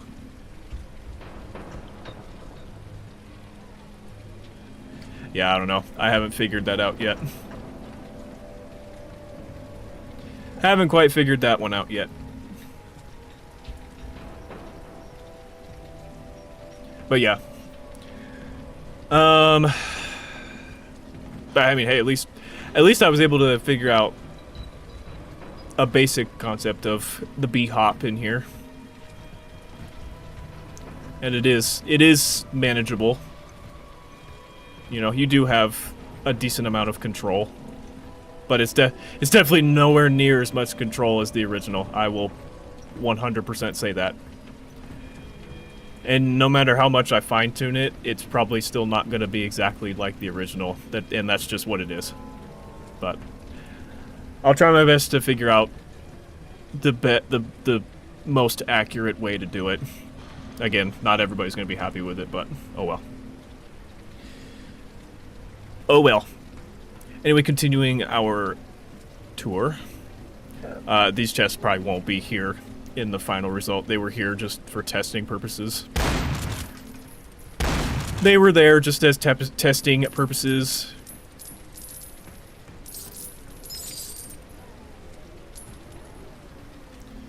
Now let's actually climb our crane up here.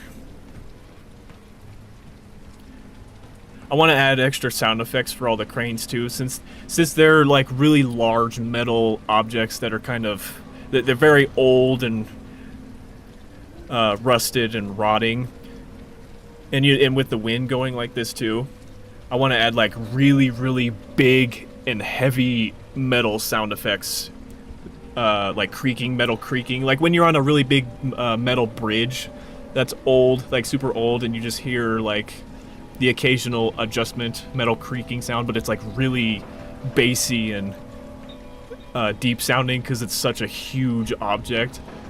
I want to add those to this. I think that would be pretty cool. Or like when you walk on these steel cables, you hear like the that vibration sound, really large cable vibration sound effect. I want to do that on these when you walk on that too.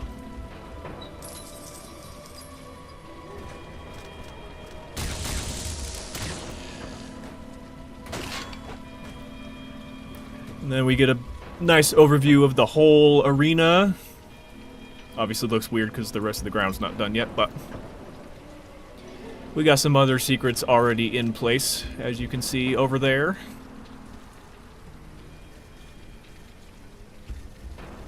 I believe there's one on the boat. Yep, I've got one on the boat over there as well.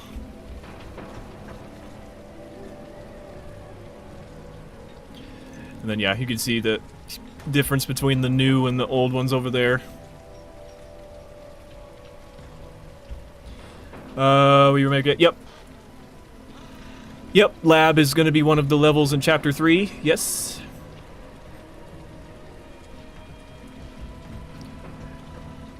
And quick way down, fall damage. We're dead.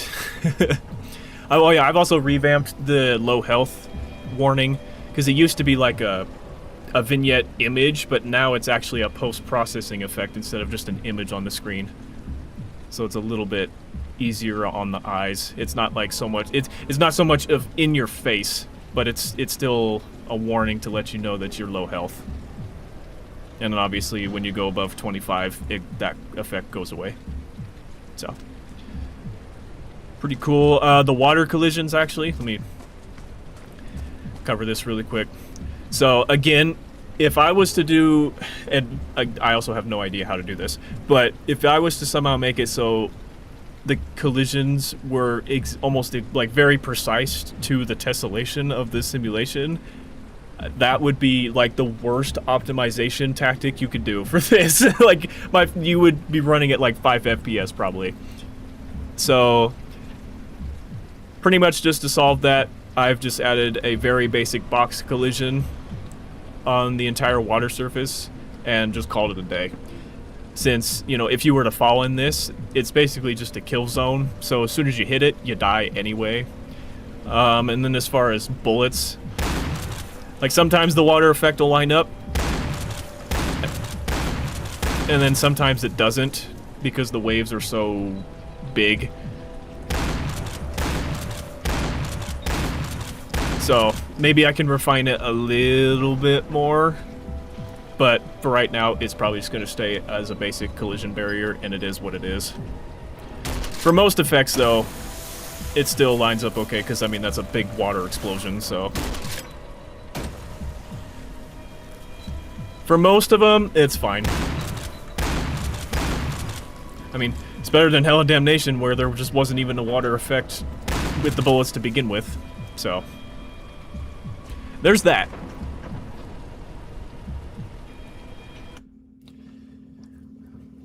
There you go, there's your immersion effect.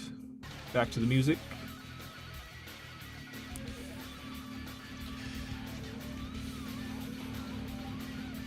And then, of course, once you like go indoors, like inside the boat, the rain effect will obviously kind of fade out, and you'll hear rain like hitting the metal surfaces from the inside, so it'll dampen a little bit.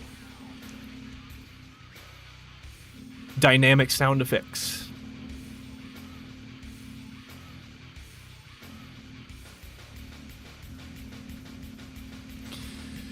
Sorry, like HD, just use that for assets, character, but yeah.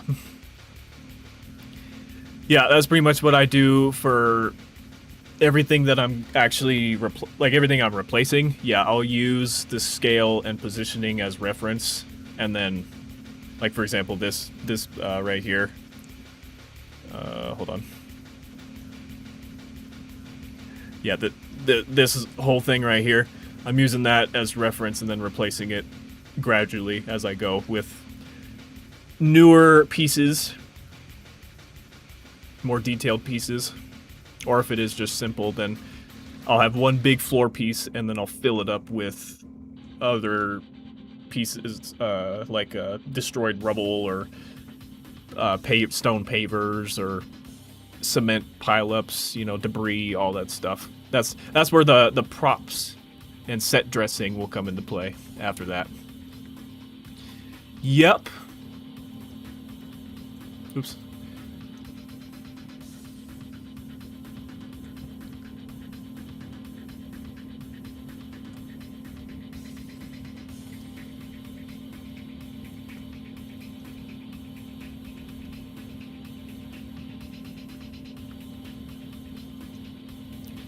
Do that just to line that up.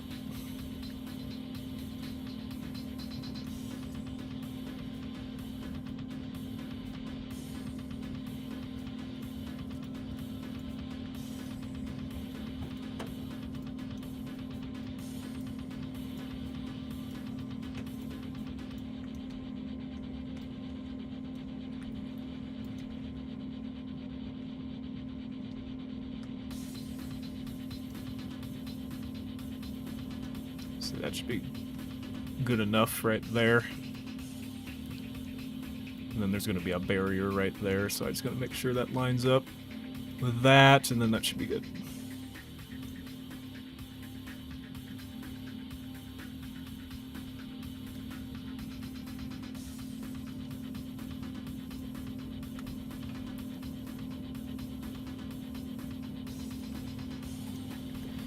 There is another ramp over here.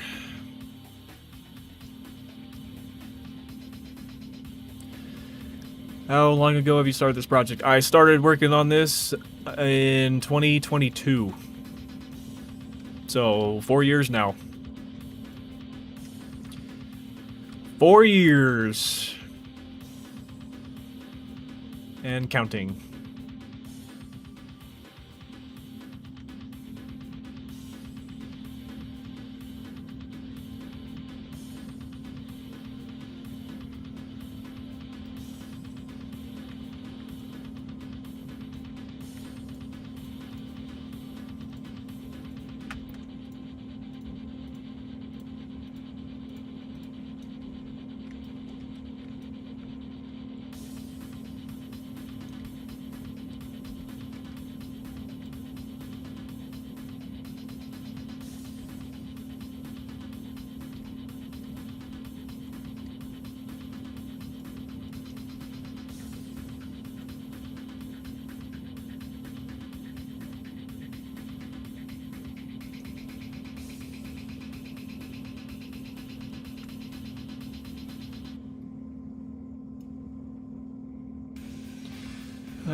Sure, this potential to be important. Yeah.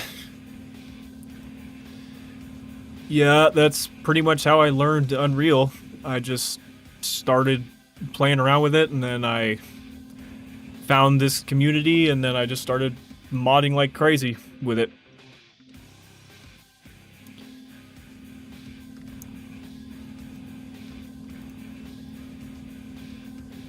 See, so I that would be a dream come true, but no, this is just going to be a mod for the original.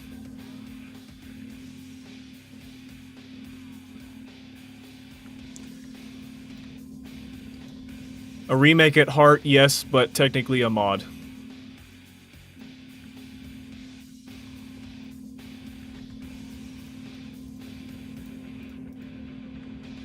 Unless somehow, some way, someone in this community actually gets their hands on the IP.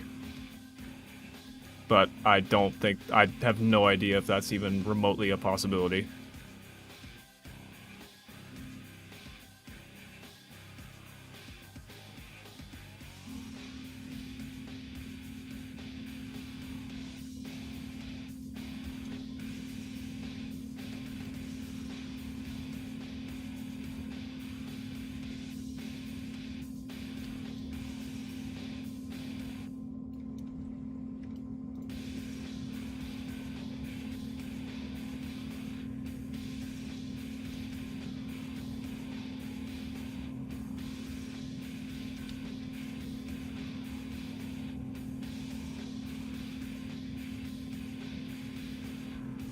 That's true, they can.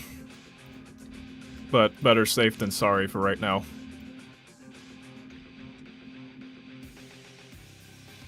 Because I know that's how Overdose worked. It started out as a mod, and then it became an actual separate entry in the franchise.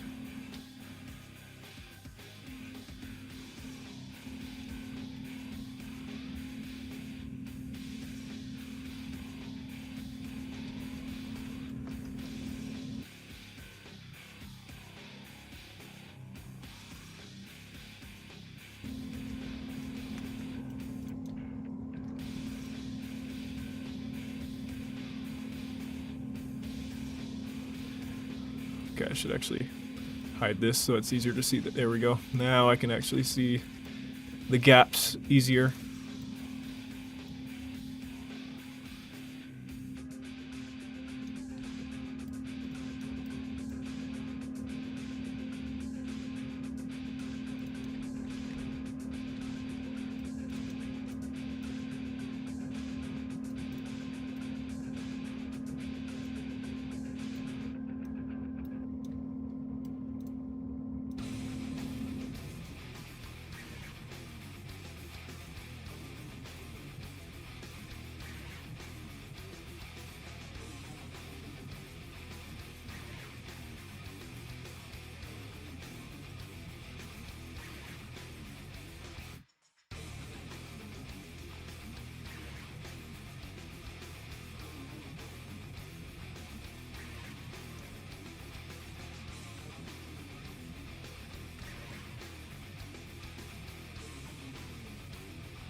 For example, the new Painkiller seems not a true.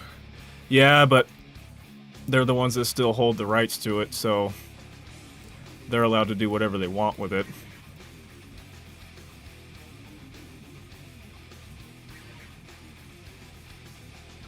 But I understand what you're saying, yeah.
Okay, so yeah, this is the spot I gotta watch out for.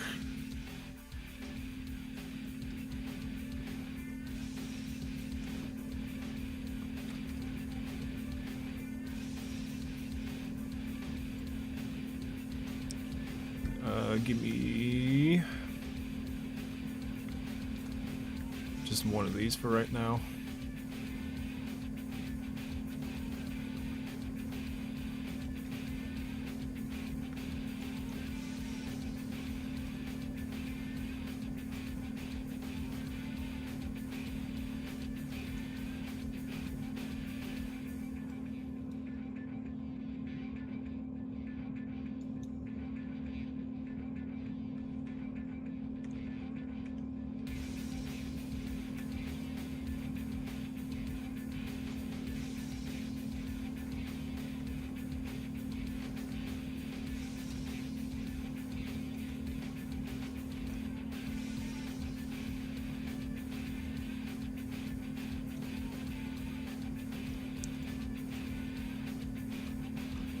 Okay, that didn't quite work how I was wanting it to.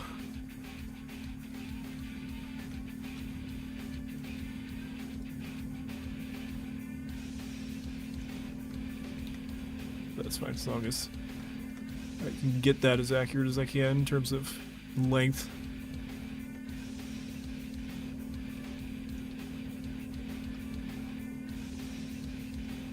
Not sure what's going on that. I probably just would prefer to have that as the same.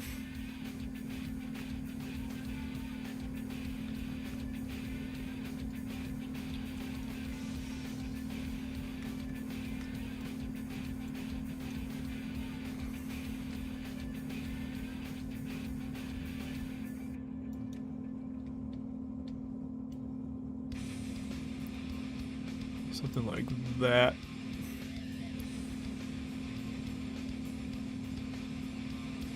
Just so I know where to gauge or where to stop the ground.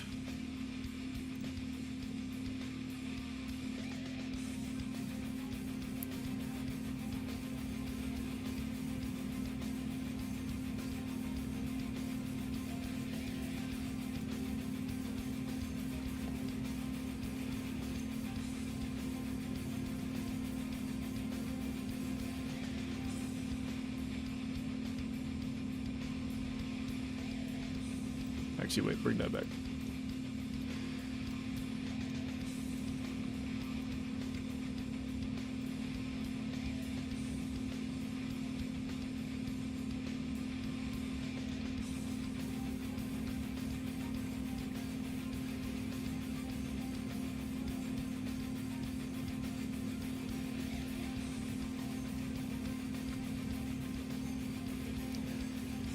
Again, just so I have an accurate measure of where the ramp is when this is not visible.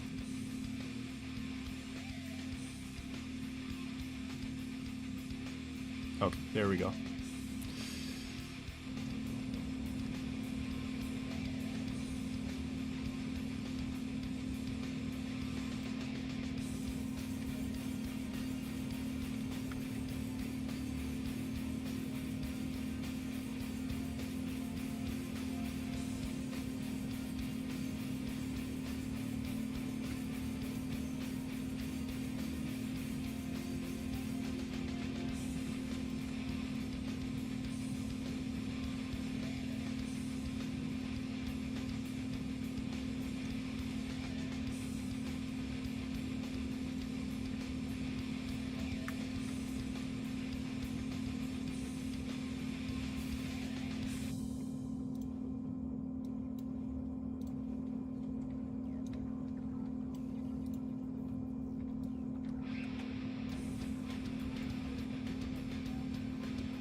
Right there. See that? Yellow outline helped me there. Which actually means there's another one in here somewhere.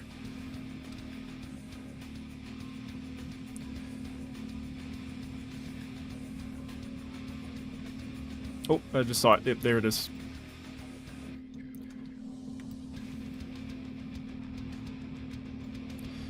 Bingo.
Oops.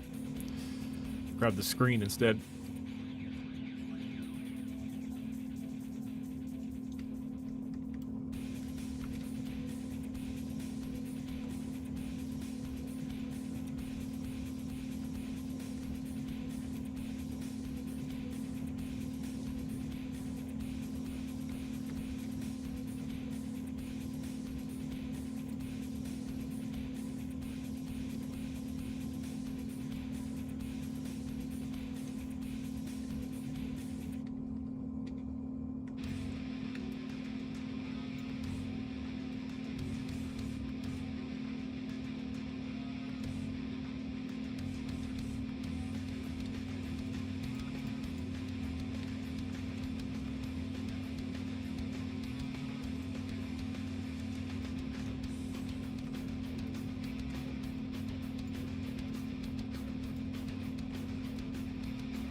check for gaps.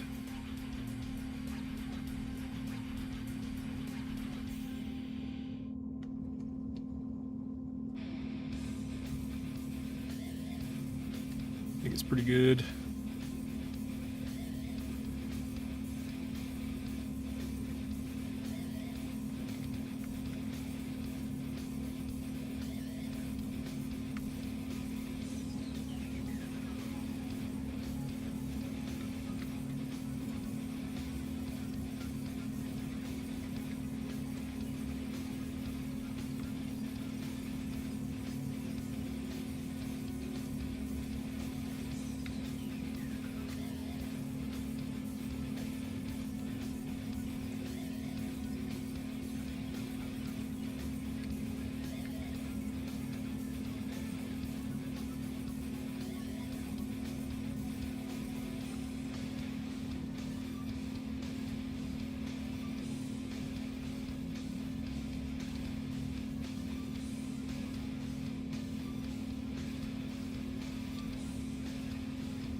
Accidentally selected the fence.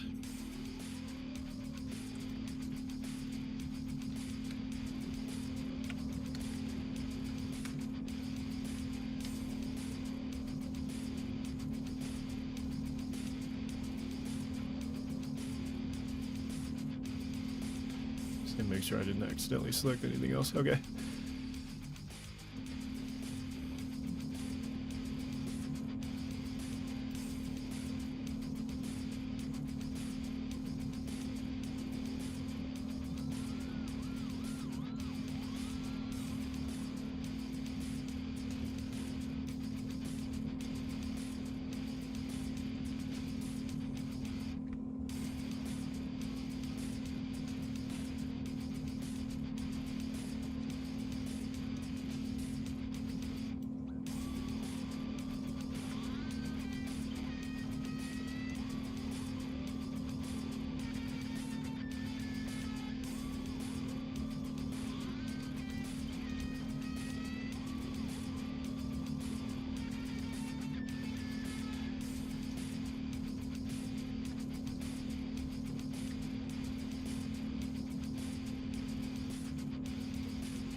How are we looking so far?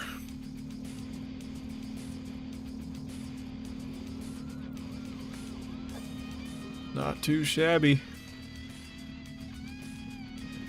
Let's say these do blend together pretty well, and they hide patterns, even though I am occasionally rotating them like the opposite direction or the perpendicular direction, you know, whatever. Just because it's, you know, force a habit of trying to break repetition, but so far it actually has done that pretty well. There's a little bit of pattern recognition I can see in some of them, but even then it still hides them pretty good. And then, of course, again, once a bunch of the props start showing up too, they'll hide it even more. So I said, this is just the ground.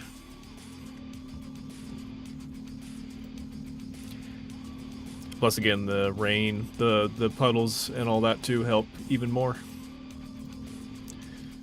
They help even more.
So again, I don't want to duplicate my sky blocks. There we go.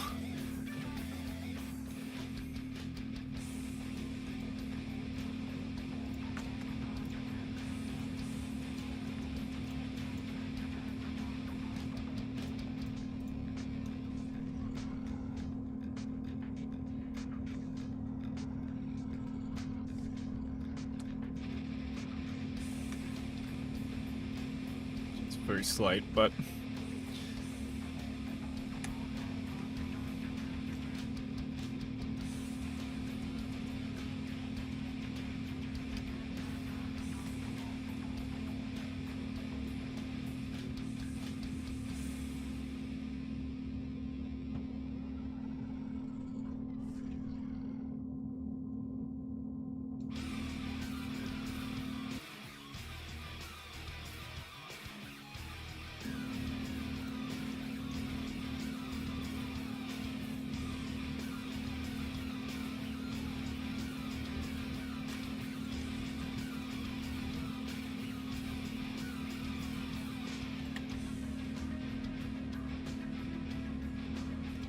just make sure these are nanite before I actually keep going.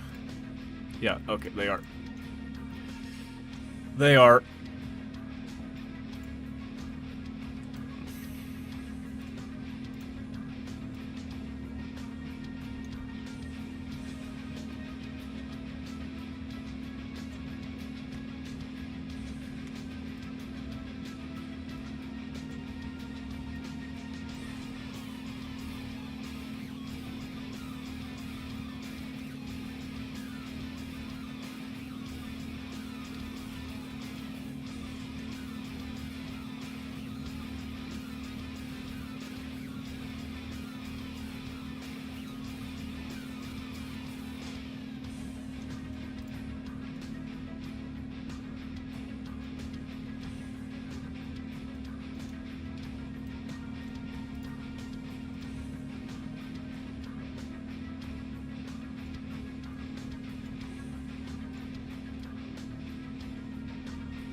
I could run along the ground right here too. It'll help see any breaks or gaps as well.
And there we go, that spot is filled.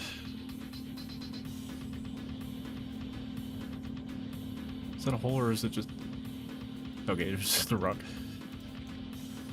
Just a rock.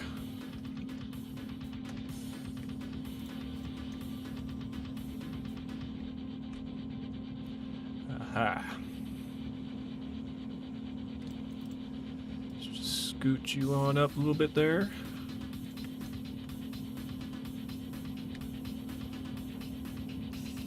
Perfect.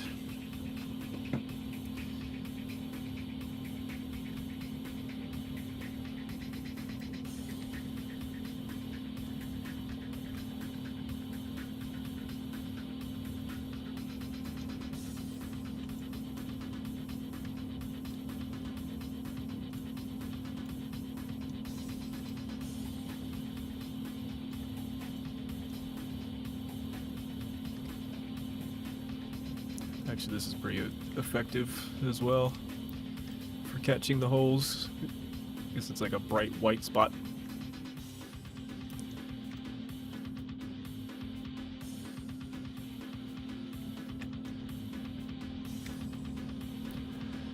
Okay, there's actually quite a few teeny little gaps.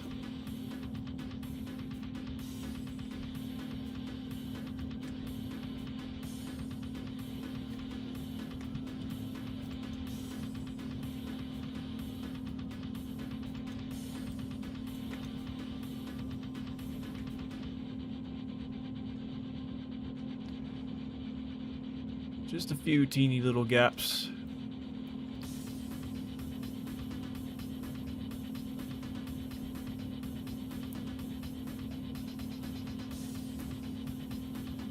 Oh, yep, there's one.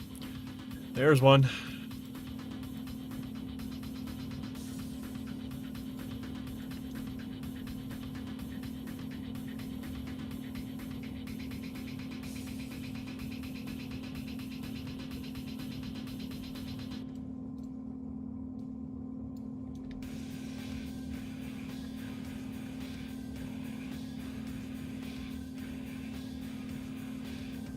Cool, okay.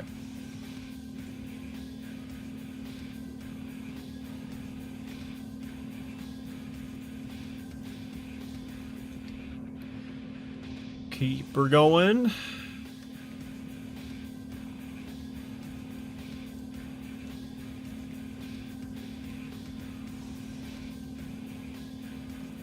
Just grab a random section here in the middle.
Oops.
actually a pretty close guess there.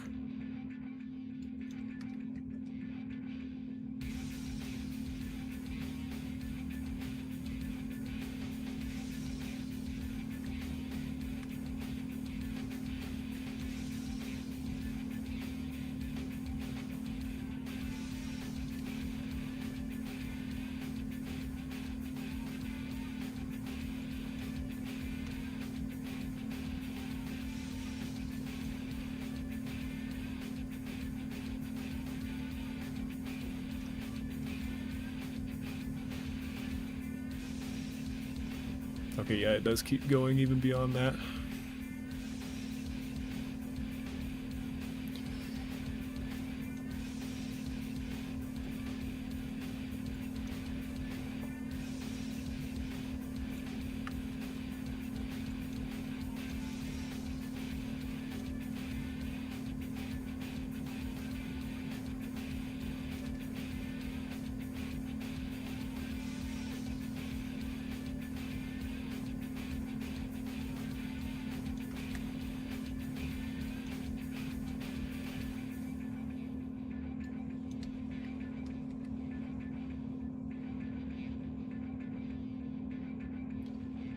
Then maybe from right there, I'll cut it off right there and then continue the other way.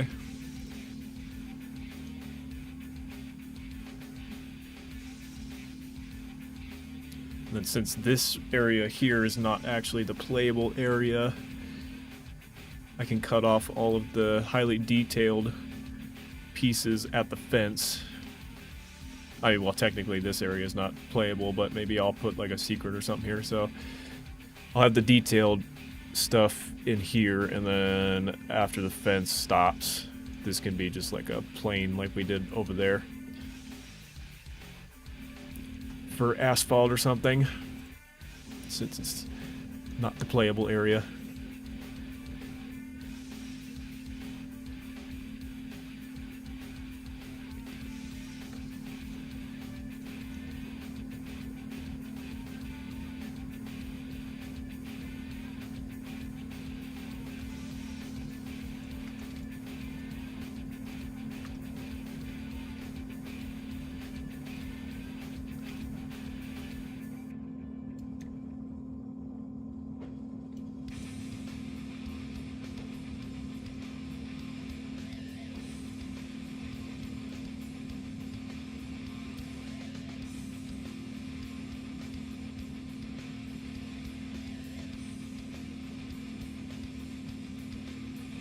Oops. It's hard to grab the X and Y part of the gizmo when it's over there like that.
Oops.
There we go.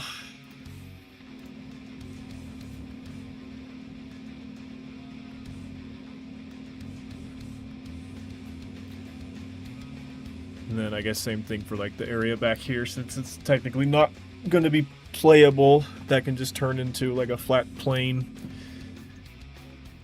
And I'll just keep the only area that you're actually going to be walking on, the detailed gravel.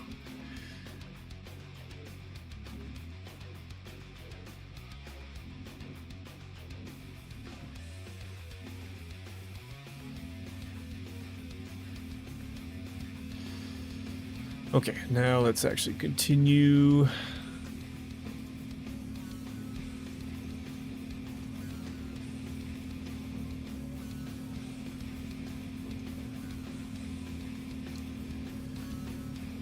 With these here.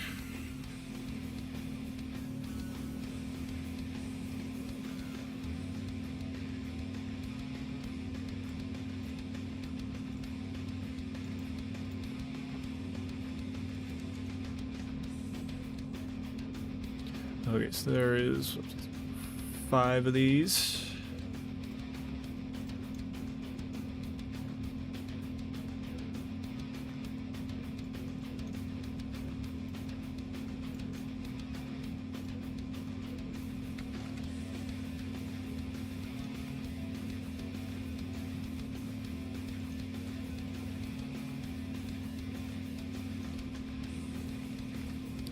So now we're going back to something a little bit more interesting rather than just doing like a 500-piece puzzle. That's literally what that actually feels like.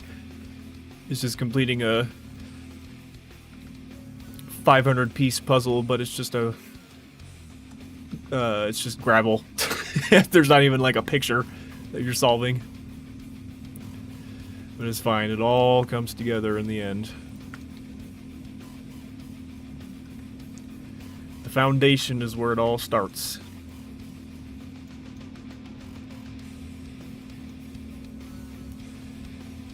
Without that foundation, everything else can't shine. They have nothing to sit on.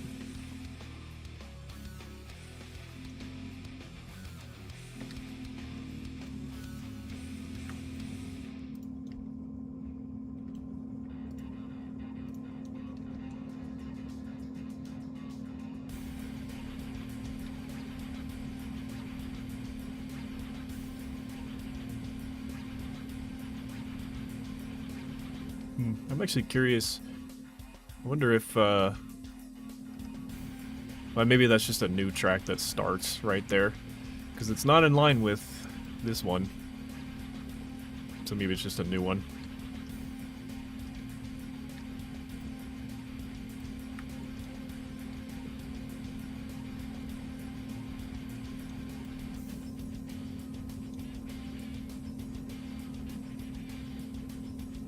And then since this one is actually here and the other one can't go under the fence, maybe...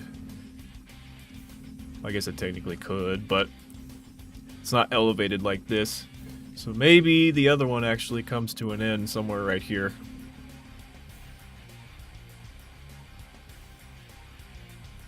So yeah, this one turns in right here and then maybe stops somewhere right here.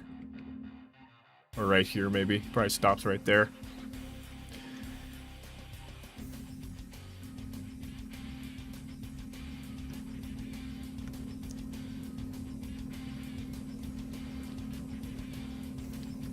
Oh, yeah.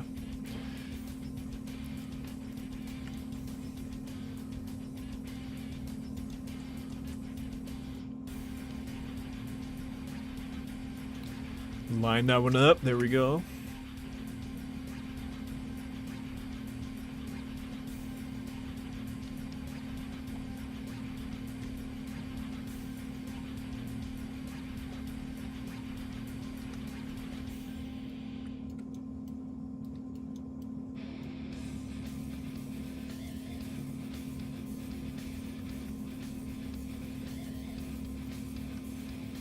Say actually, are these nanite too? Flashing colors warning. Yeah, they are. Okay. Just making sure they're nanite.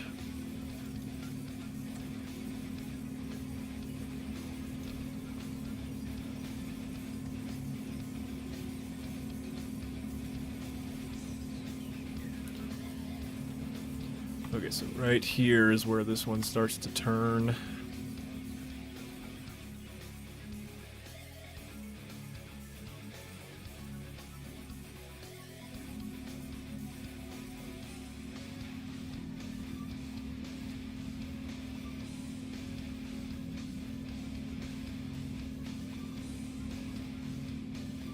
Actually, yeah.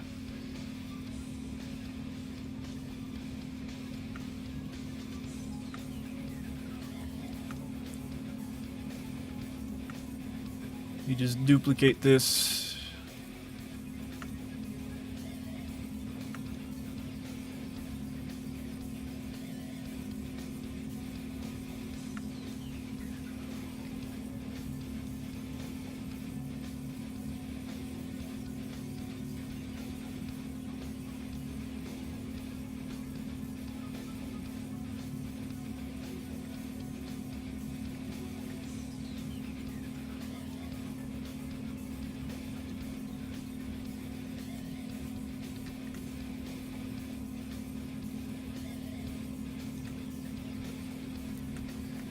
So this isn't the one that it's aligning to, but if I still center it on this one, I can get it on the other, the newer one.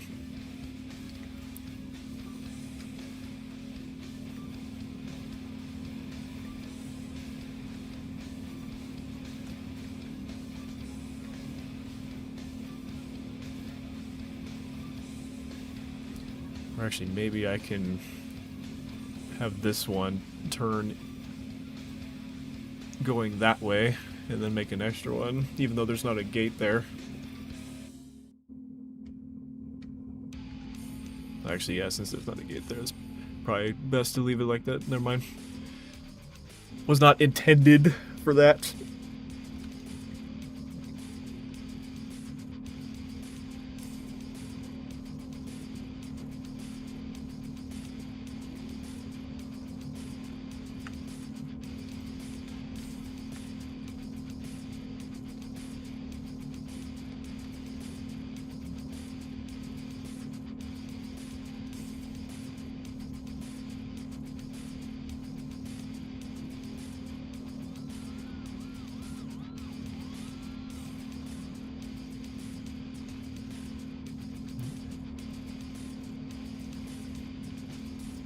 Like I said, I'll hop into Blender and actually, or Blender later and make the turn one since they're so sharp. Export one and then deform it to turn at a 90-degree. Even though that's not realistic for a train rail, but you know, whatever. Who cares? Video game has got a video game.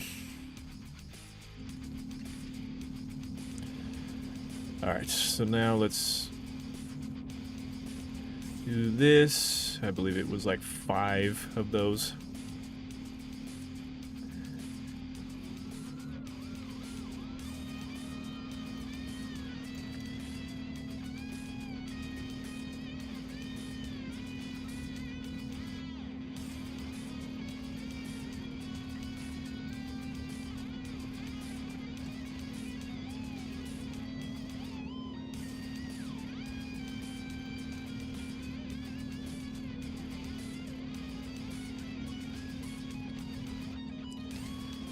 Let me line these ones up now.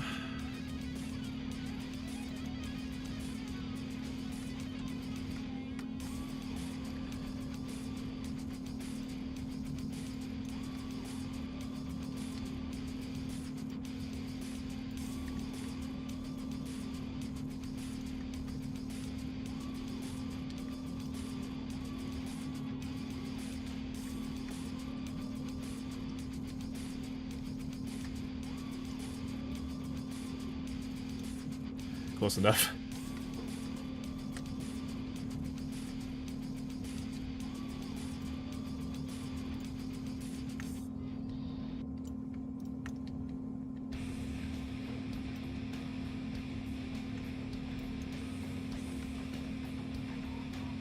Actually, I might just do 4 of these because 5 of them. These are all longer than the other containers.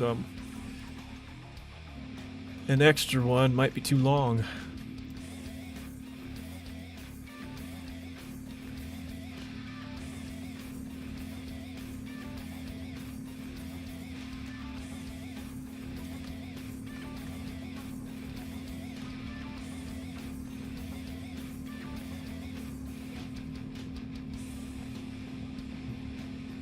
Yeah, so this is where the 5th one actually ends. So 4 it is on that one.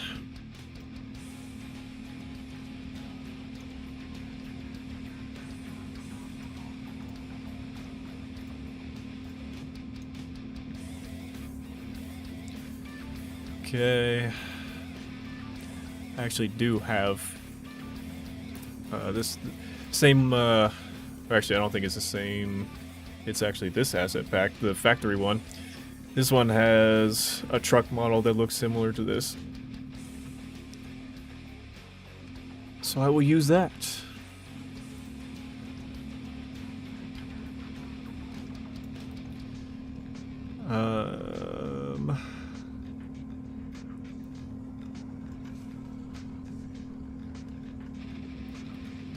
Bricks. I don't know where it is though, I gotta find it.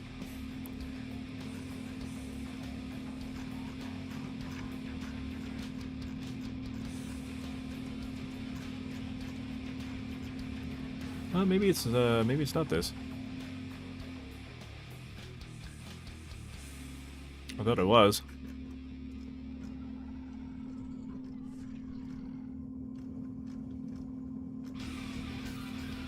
I guess not. Okay, hold on. Let me find it. It's one of these factory packs.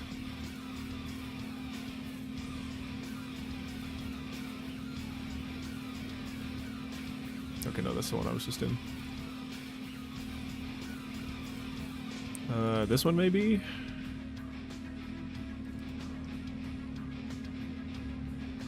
Truck. Yes, okay, this one. This one.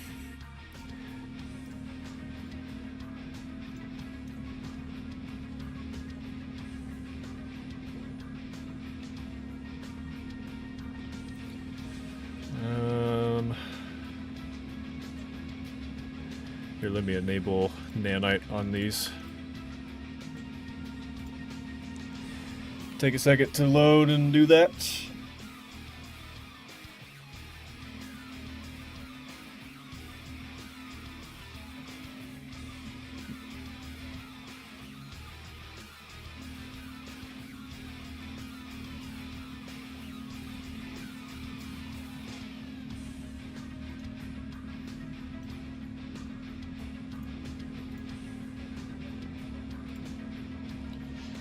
Okay, there we go. Let it do shaders.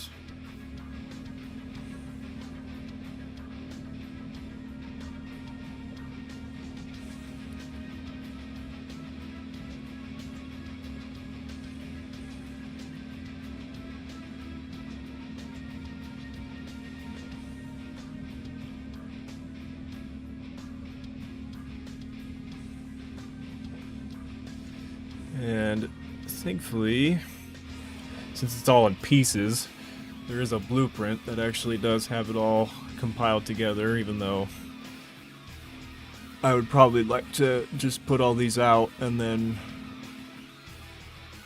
export a merged... Actually, can I just do that from the blueprint?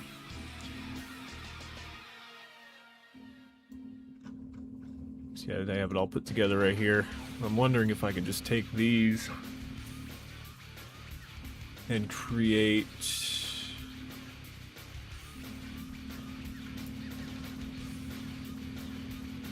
Let's see...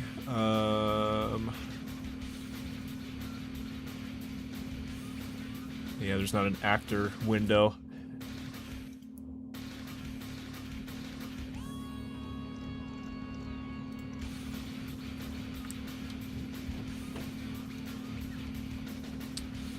Duplicate. I want to see if I can merge them into one. I don't think I can, though, just from the blueprint. Oh well, it's fine.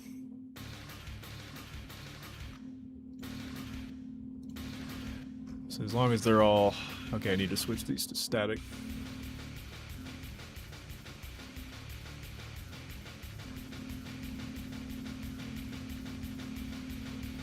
They're not gonna move.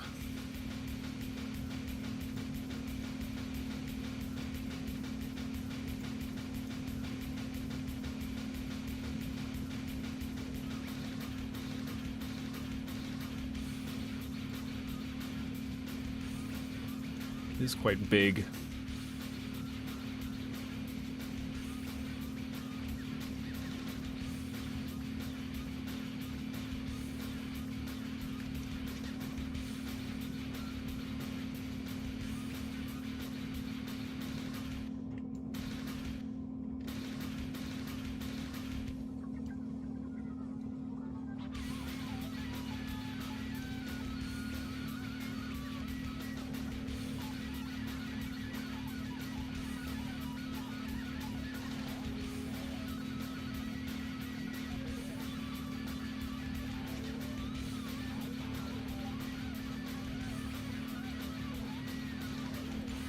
And then we open the trailer one and the same thing, make all these static because they're not going to move.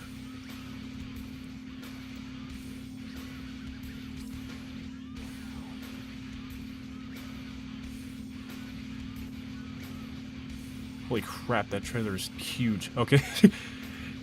Oh, I didn't scale that yet. 0.65. Okay, there we go.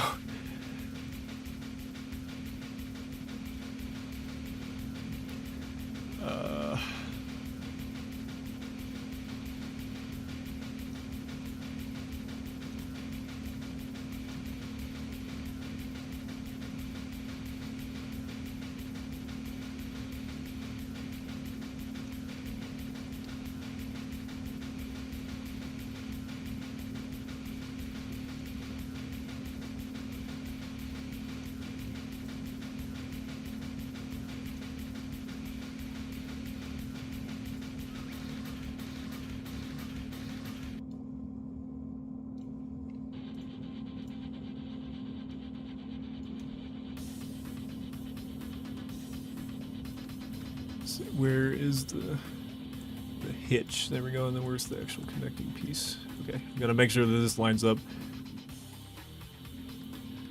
It does kind of make me wish that they put the pivot point where that was, because I can't see it for shit. Oh, that was actually almost really close.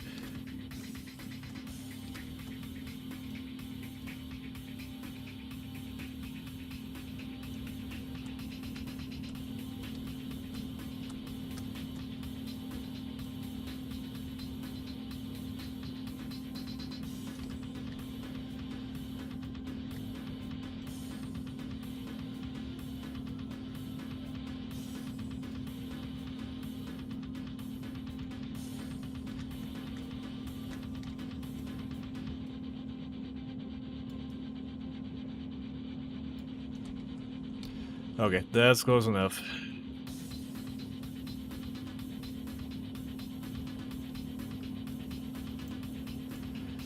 Okay.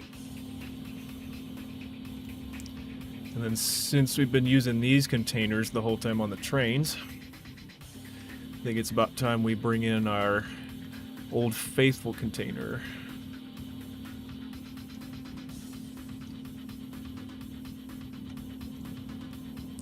Hang on.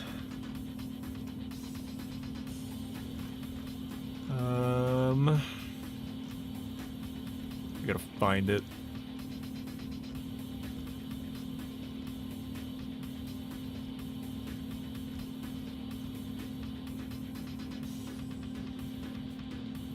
Is that it? No, that's a building.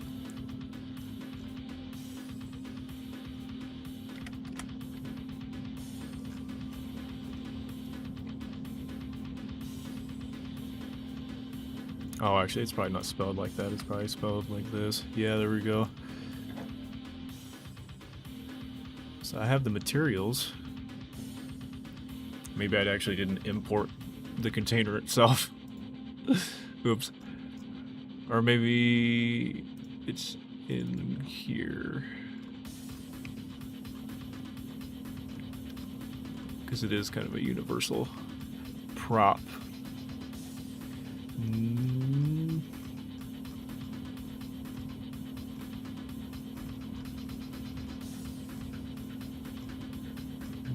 No, I did not. I can leave started, yeah. Eventually. Also, hello. Good to see you here.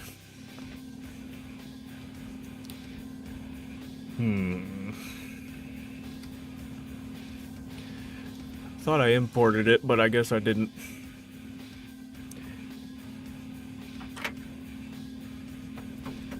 Plug in the external drive here, and I'll do that really quick.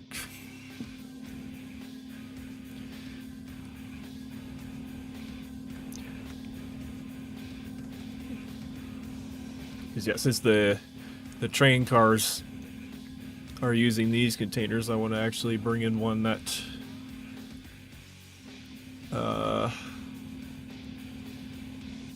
says the old thing on it. Yeah, this right here. I want that.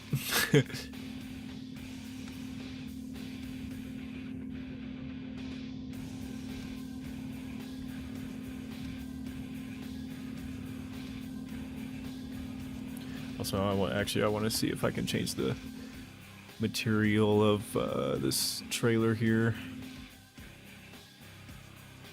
Oh, I gotta find it in this damn blueprint. Hang on.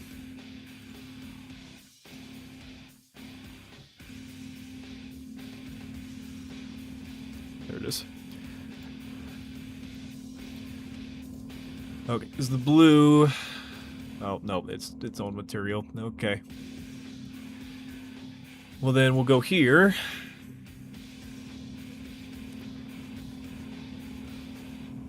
I don't want to change the hue, because that's going to change the rust color, too. I guess I could just turn the saturation down a little bit, too, because that is a very vivid blue. There we go. We'll roll with that for now. roll with that for now.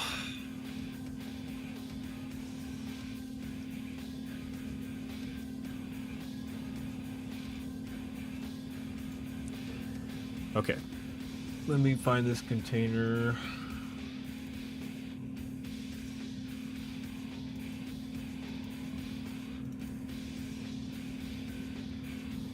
Hopefully it's spelled the same.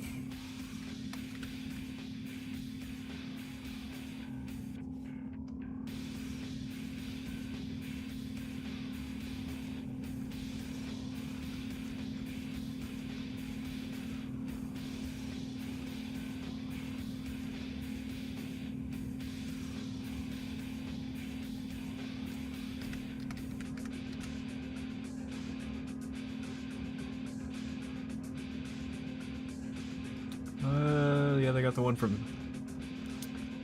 factory that you can destroy. I'm not looking for that one though.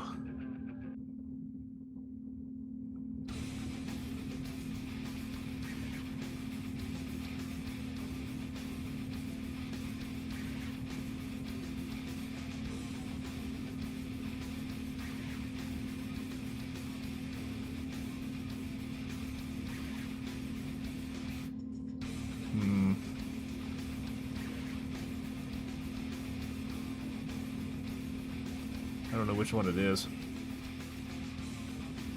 Hang on, bear with me, guys. I'm trying to find the just the individual container mesh from HD.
Oh, I guess I'll try this one, but I don't think it's the one I'm thinking of.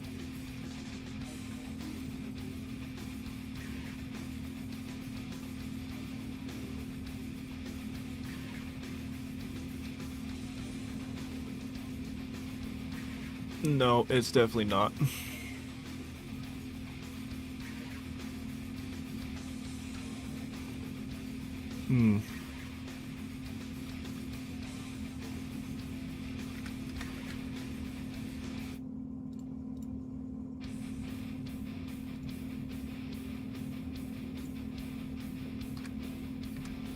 Oops.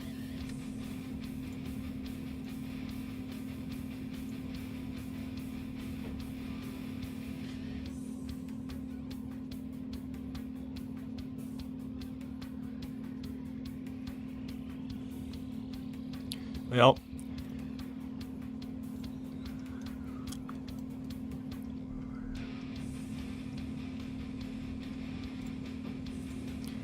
I guess for right now, I'll just use this one. But later on, I want to replace it with the one that actually says that on it. But we'll use this for a placeholder for right now.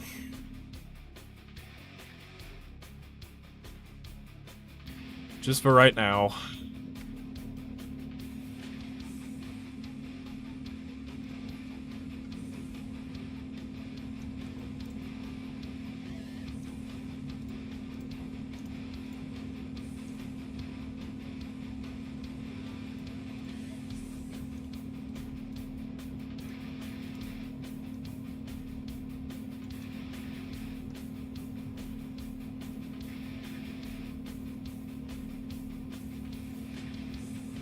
That's not centered.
Okay, at least there's different variants of container materials, though.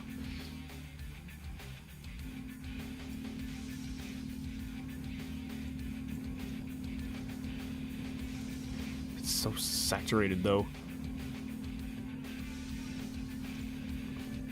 Here, I want to make an instance of one of these.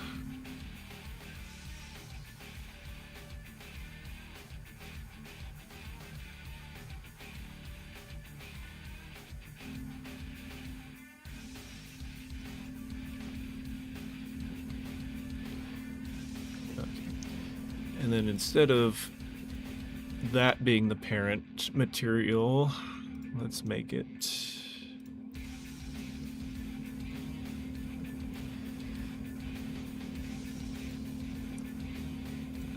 this one.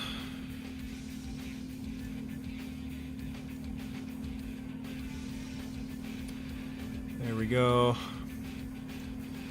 And now I will go back.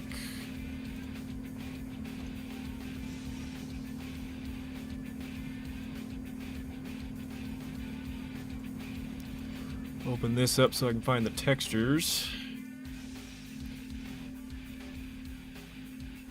Oh, this one actually, wait. ORM, yep. Shoot. I don't have this set up in the material. Mine is set there, it's separated. Because ORM means occlusion, roughness, and metal, but it's all in, it's compacted into one texture instead of being separate. So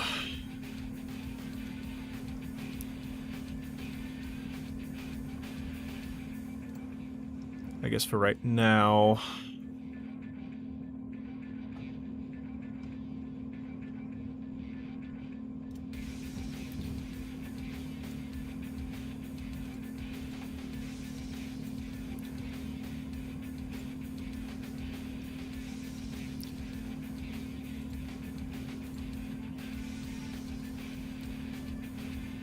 but the only reason I'm doing that is for the sake of the water material. That's the only reason I'm doing that.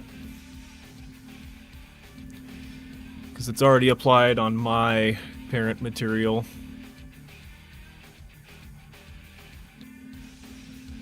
Guess I could just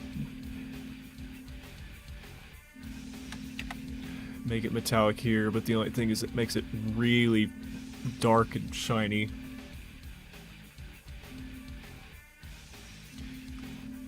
But that's how metal is. It's either metallic or it's not. There is no in between. Wait.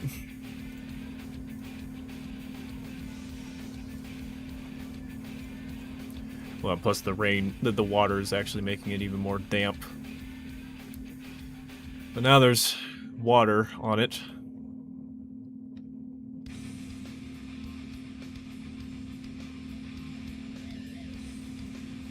Ooh, actually, let me...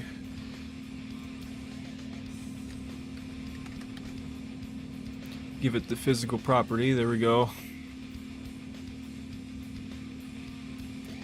And then I'll separate the ORM in a different software by exporting the different channels.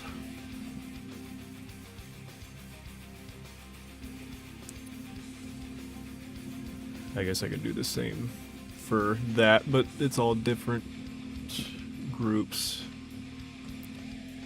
I just wanted to do it for the container for now, because it's again this is gonna be replaced with the other container later anyway, so just having that here for a placeholder. You are definitely not first, my friend, but welcome in anyway.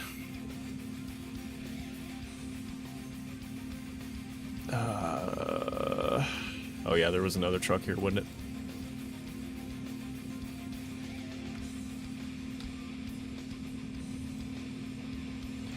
Yeah, you did beat Ryan. I'll give you that. You did, I'll give you that.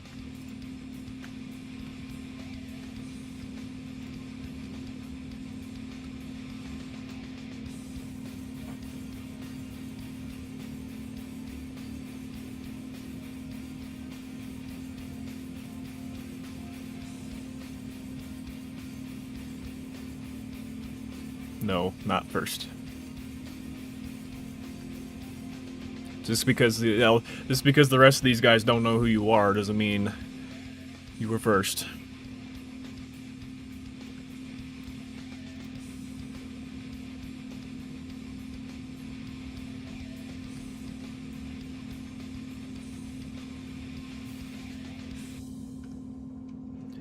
I'll just leave that like that for now.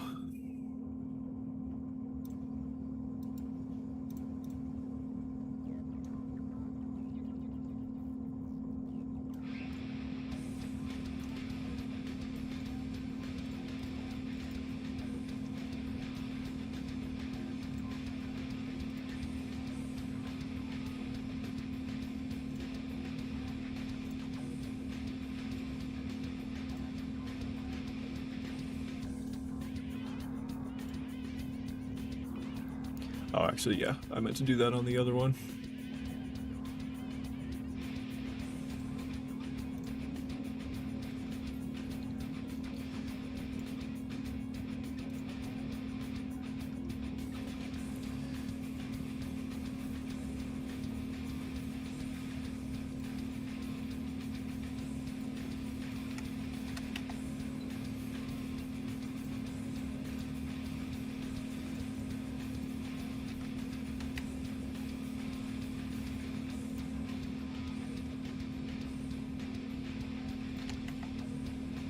I guess I can increase that a little bit so it's a little more visible.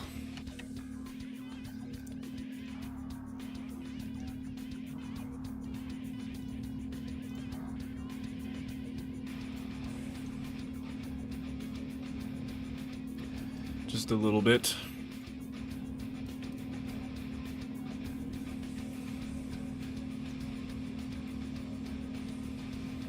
So many hours. You just start again. Well, like as a different. I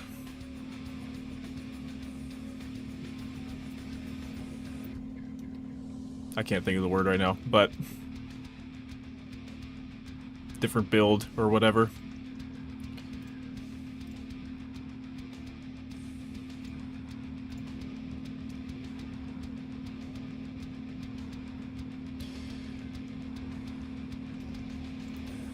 Let me check the collisions of these trucks.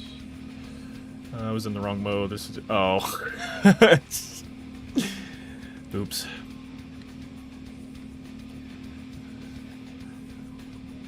Okay, yeah, that's fine.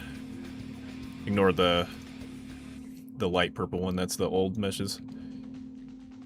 Yeah, I guess that's good enough for now.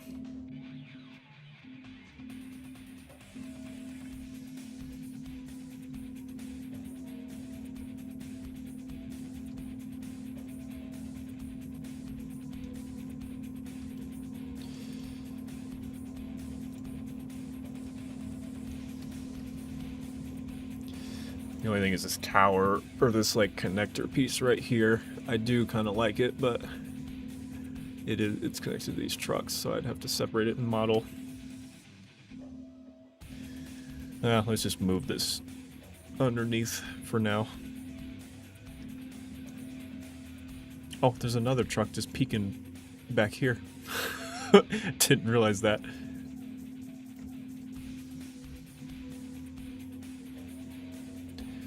Didn't realize that.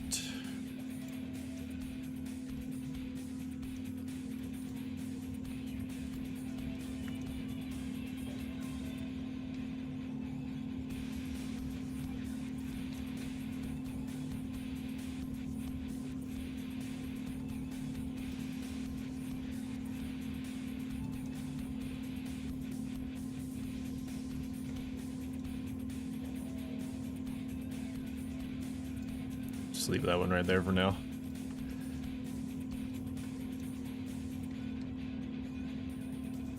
Actually.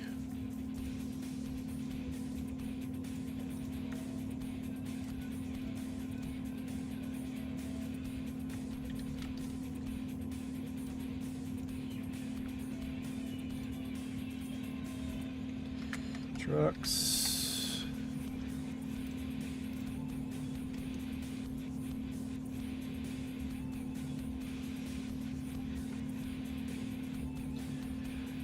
Okay, I know on this one actually has like the destructive crates because enemies pop out of them, so I'll leave those blank for now. Because actually they look like these ones right here. The one I actually imported, yeah, it was this one right here, which isn't the one I was looking for.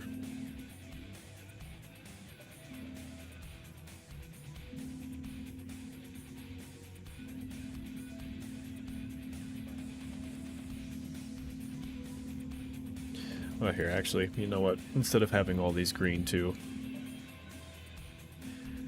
I do have other...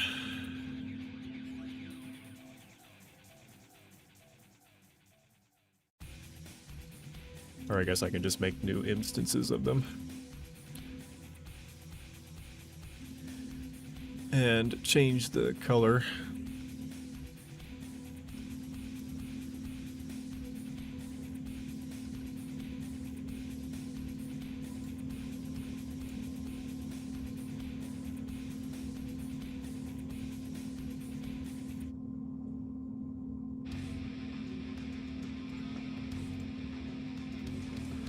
There's one.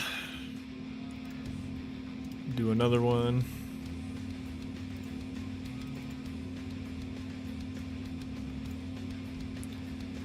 This one can be like a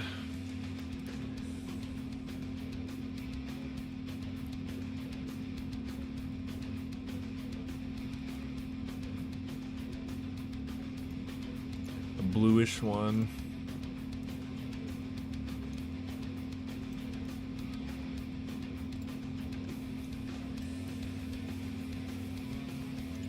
And another one.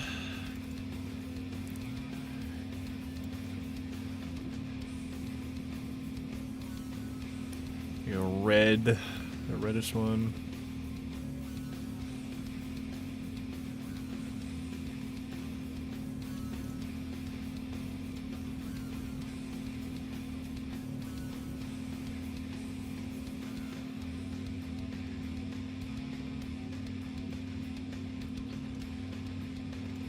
And another one.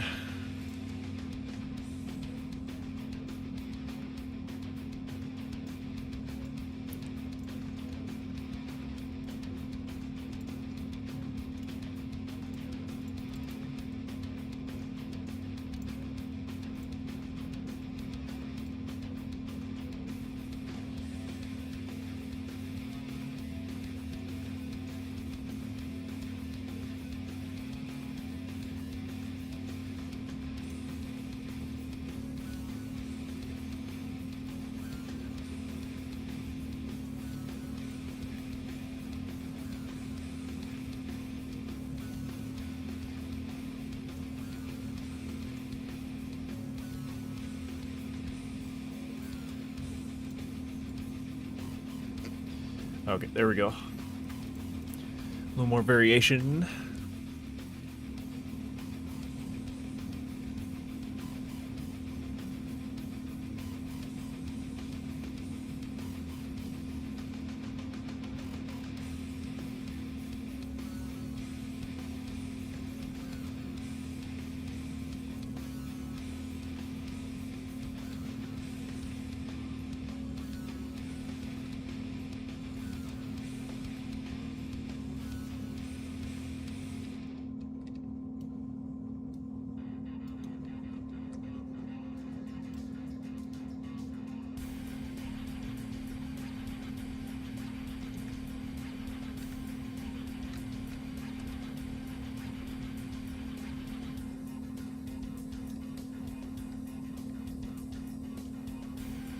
Oops.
Perfect.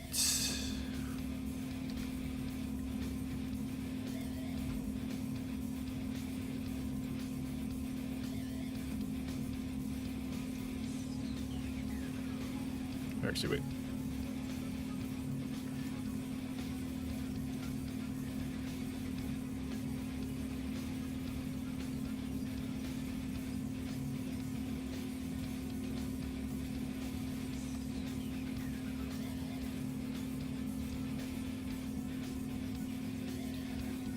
Then I'll have those other containers there.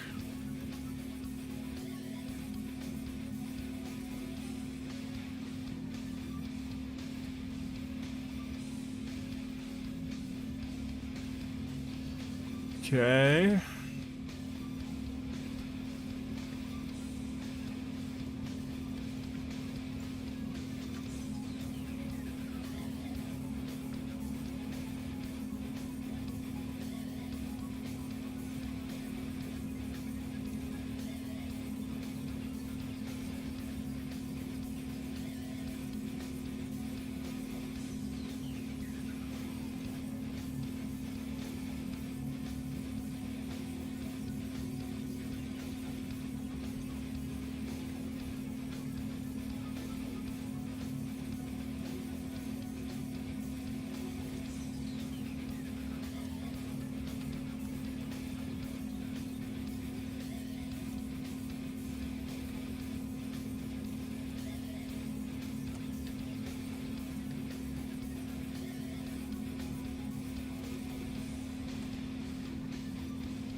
Okay, now let's continue up here.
So are these ramps the same sizes? They look like they are.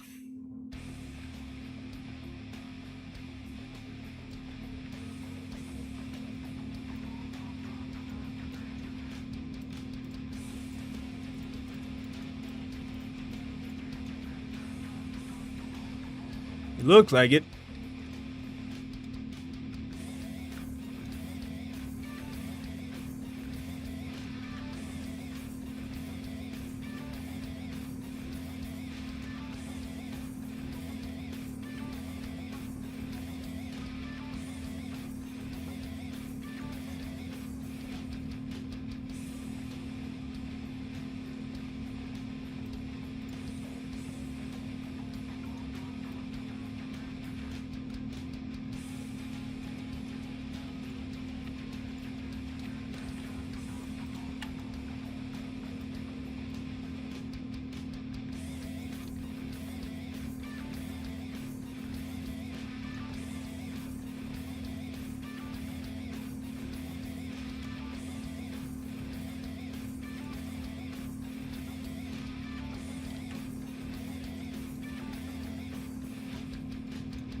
We can make some small scale adjustments on the end ones there, that's fine, as long as they're minimal.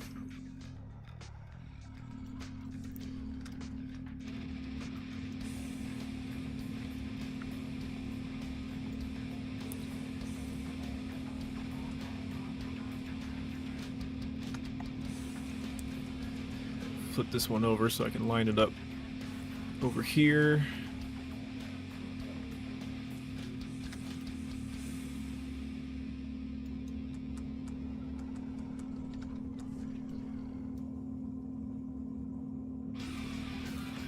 Just like that.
There we go.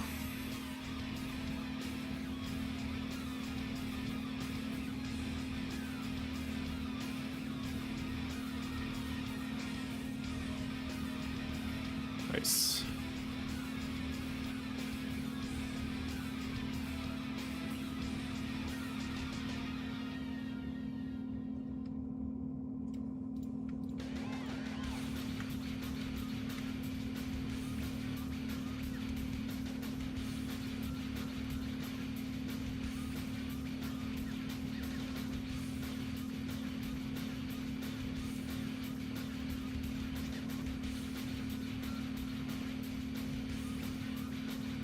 So yeah, same thing. I'll make this back part just another plane that's like up here.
Almost lines up pretty good.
I'll have to think of something to... I guess I could just do another one of these, huh?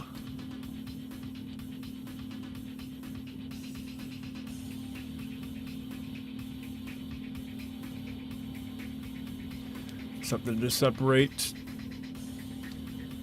those a little bit better.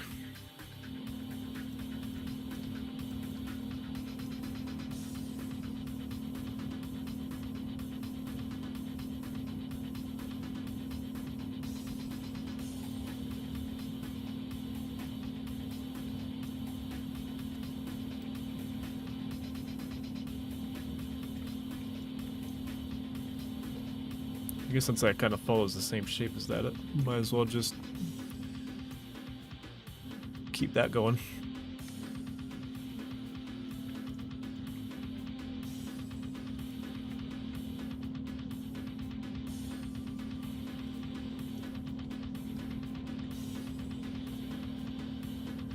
That works.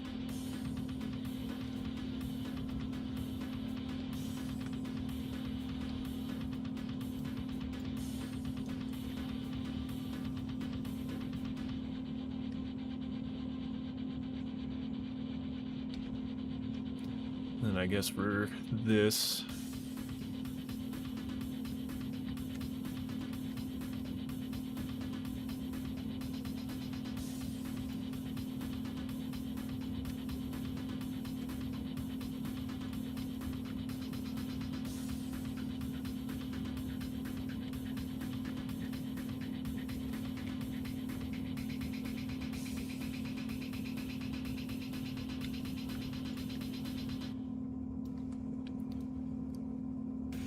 we can do something like that. Because you are able to walk back here, so.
Oops.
Oh, nope.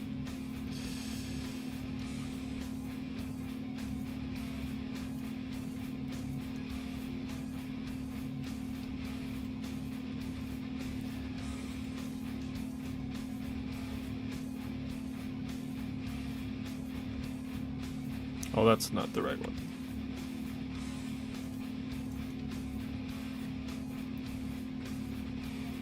Just so I can accurately line it up.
actually a little further in than I thought they were. I'll go adjust the ones over here really quick then.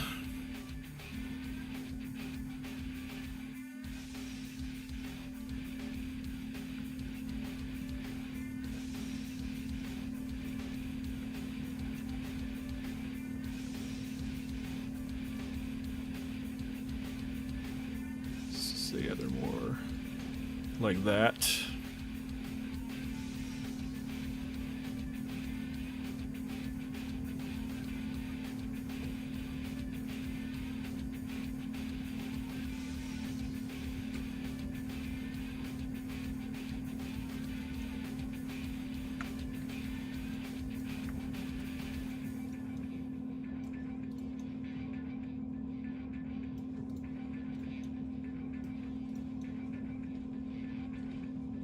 Actually, wait.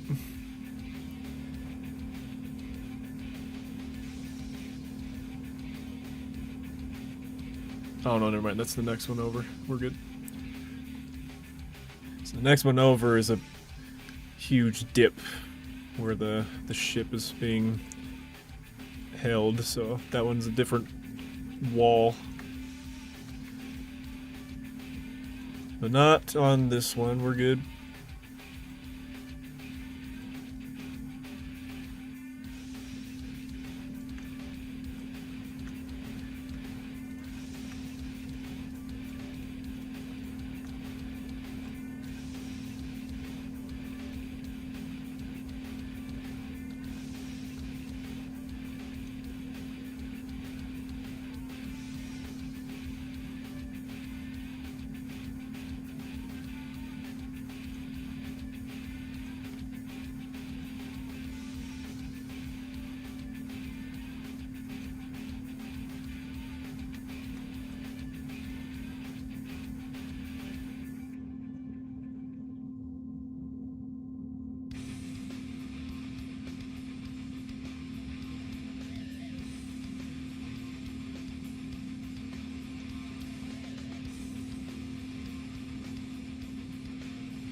Close enough.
Oh, it's almost perfectly with the wall there.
that as is for now. I'll figure out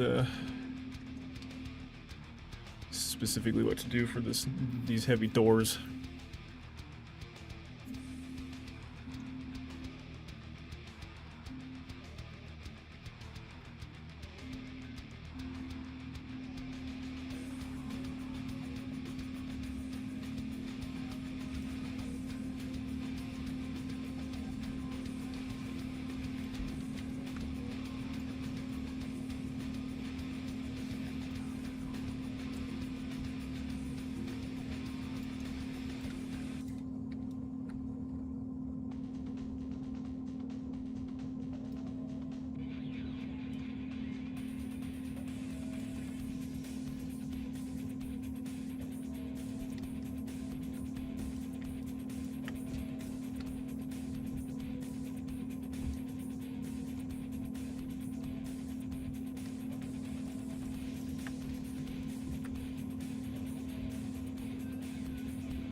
Alright, there we go. Majority of the first section here of the ground and foundation has been set.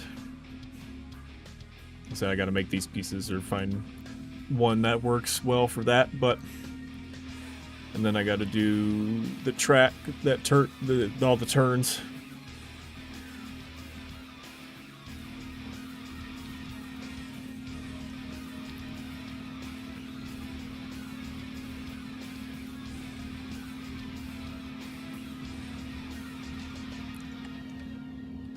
And I'll figure out how to mesh these together better than instead of just, gravel ending on concrete and then leaving it at that. Find a better way to match those up.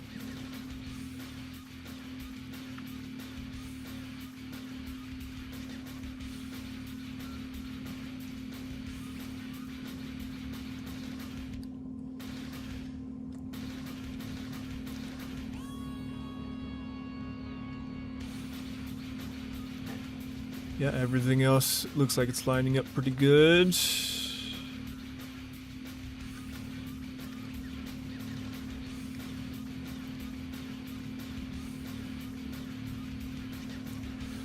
Let's go ahead and test it real quick. And then I think I will call it for the stream after I do this quick little test run. Because we are approaching 5 hours.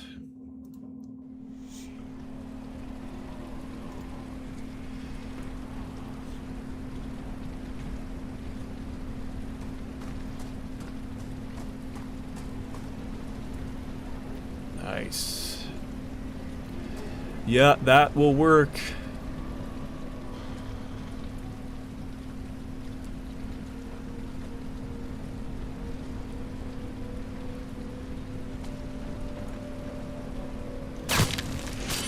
Yep, collision works just fine.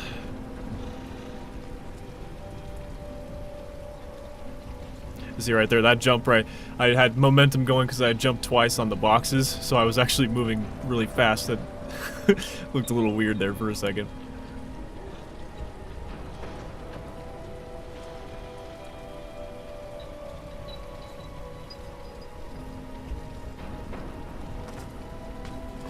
But yeah, this will do.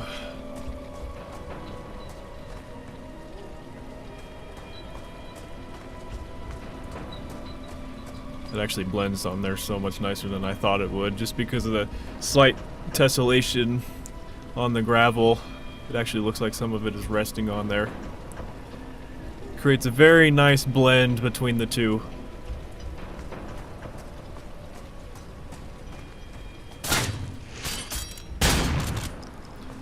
Everything reacts nicely.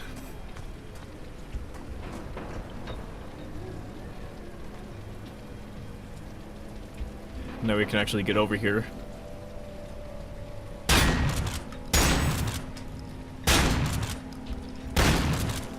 Very nice, yep. Also, again, a nice blend there because of the tessellation.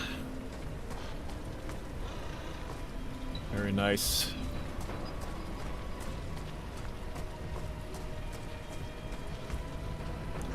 Now that we're up close on the actual factory here. That looks really cool. Having the water slowly go down the window there.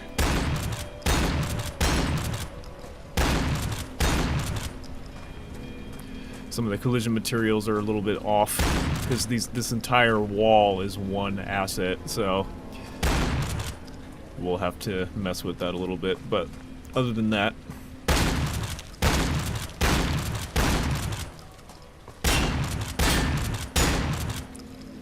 big old giant door.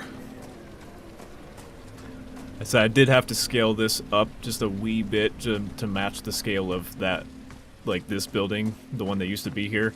So it is scaled up a teeny bit, but it works. It works for what it's supposed to be, you know.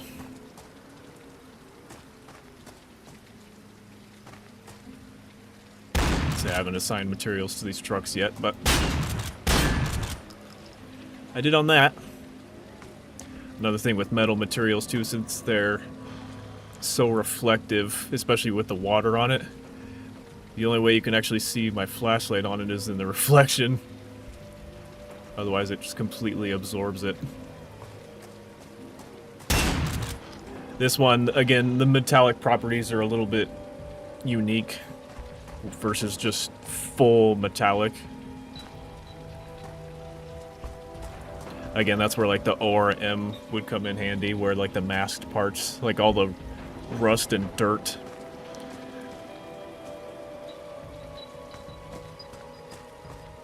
So I don't know, maybe I can mess with that a little bit.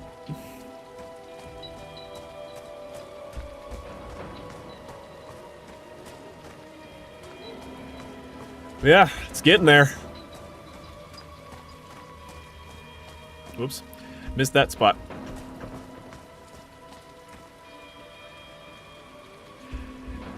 Sato Toy, trademarked. So eventually I'll find the container that actually has a little more detail on it, but I can put that texture on it, and I'll replace those. Because all of these containers right here are all bundled in their own static meshes, so I gotta find it. But once I do, I will place it. So let me go up here.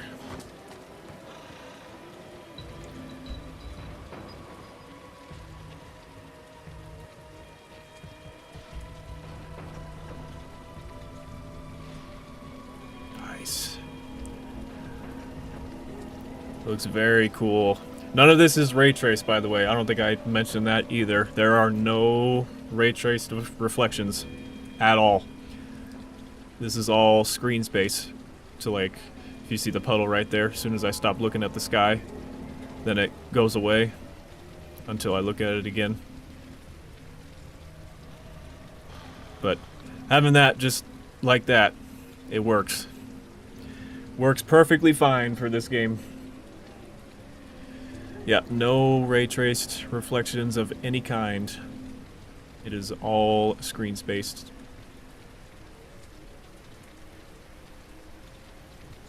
Very cool.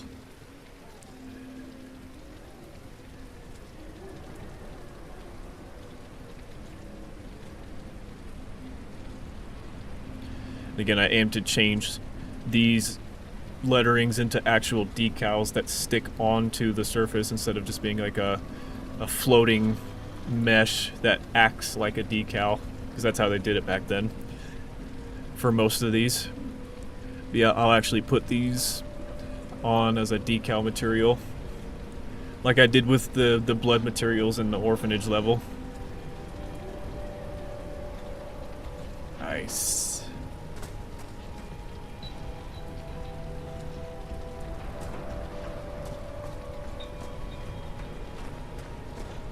Gotta put more of those bollards over here.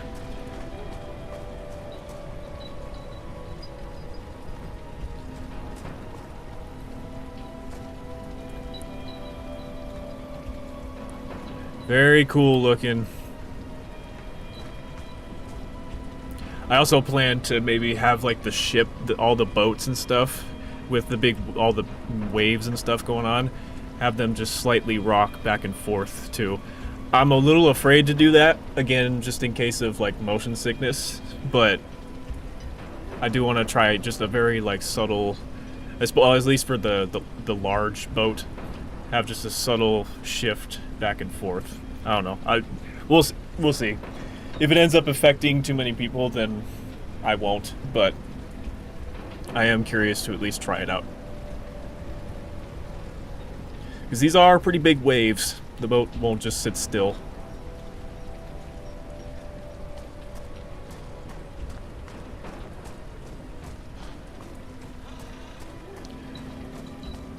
Is this... No, these are... Oh, that one is.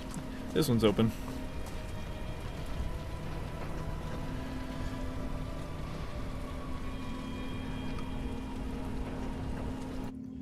But yeah. Alright, I'll go ahead and place a couple extra bollards really quick, and then I'll call it there.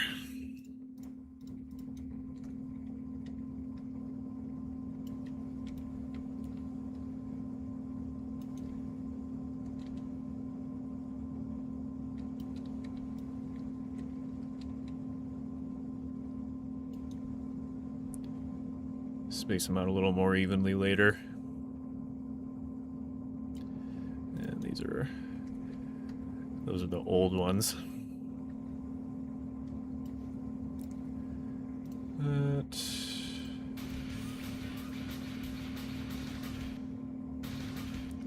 Mesh.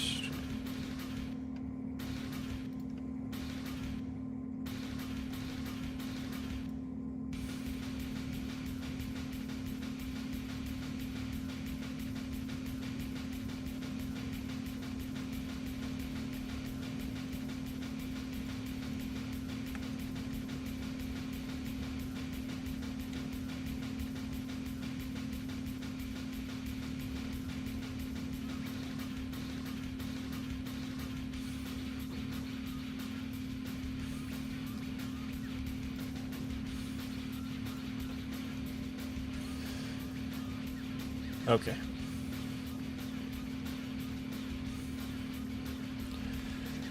Perfect. Yep. First section of the ground done.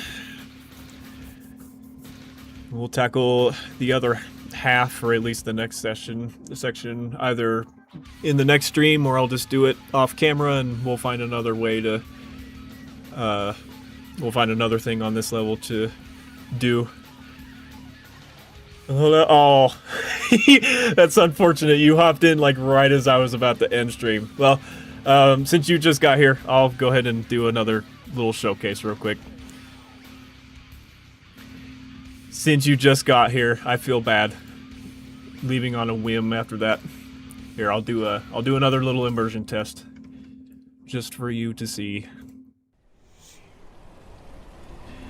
Yes, sir, it is docks.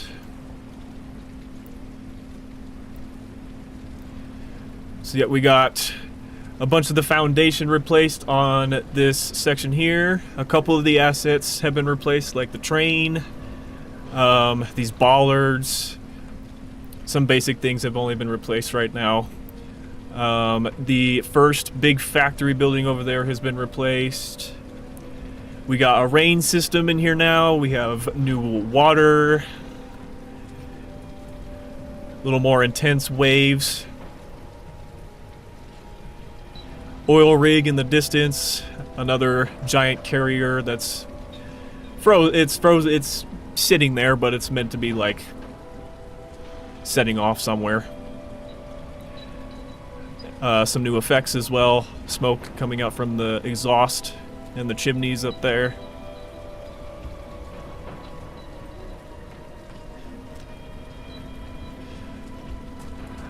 Much of the ground, like I said, the foundation has been replaced. So we have gravel that are, it's literally just a bunch of pieces. That's pretty much what I've done this whole stream, is just put together and kit bash a whole bunch of little pieces of the gravel all the way around. But yeah, since they are tessellated, it actually kind of pops up randomly, so it actually has a nice blend.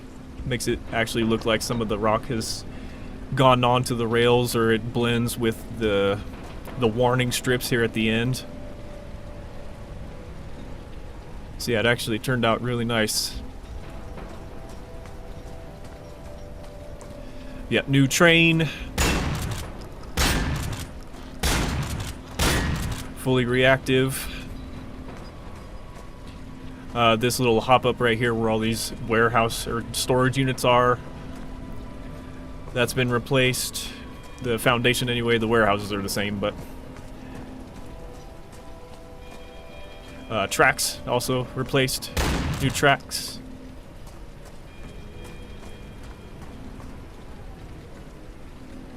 These boxes are the same from HD.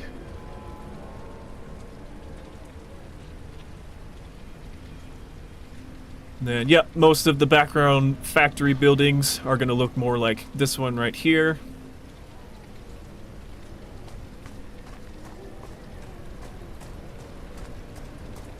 You won't be able to get back there. I haven't put anything to block you yet, but it'll continue on back there. All of this eventually will be filled in, of course, with a bunch of infrastructure or just whatever. Later on, and then these will be covered up. I have to find like a side wall that covers up these ramp pieces, but that will happen at a later date. New truck models as well have replaced the ones that were here before.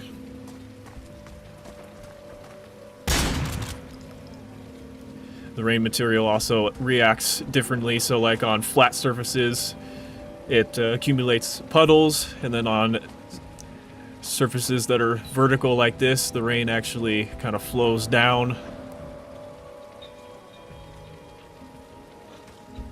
Very cool material properties on that there. Thanks to Mr. William Frachet.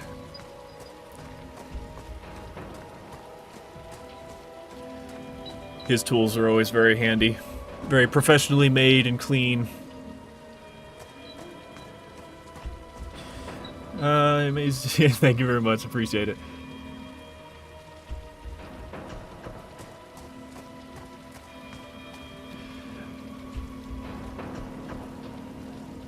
See, this is actually the same asphalt material, but I replaced the entire thing with just a full plane to fill in the square, which actually made it really easy.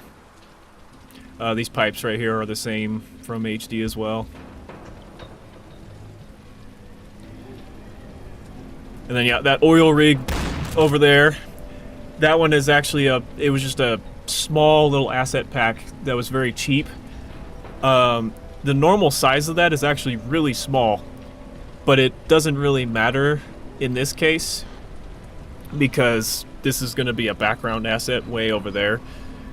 Because this thing is scaled up, I think I said it was like 100 times its actual size, so the texture is obviously going to be really low quality, but you can't even tell because it's just a silhouette in the background, so it works perfectly fine for this case. But yeah, I'll have a couple more of those scattered around over there in the distance or something like that. Stuff like that.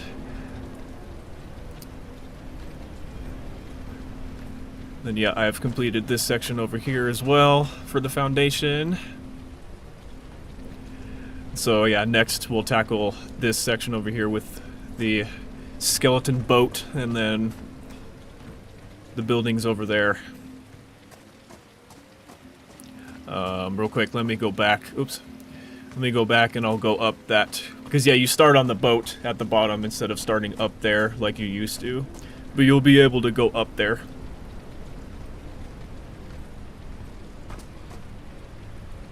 You just hop around there.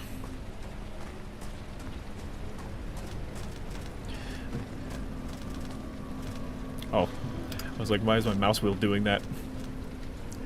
So yeah, just climb this.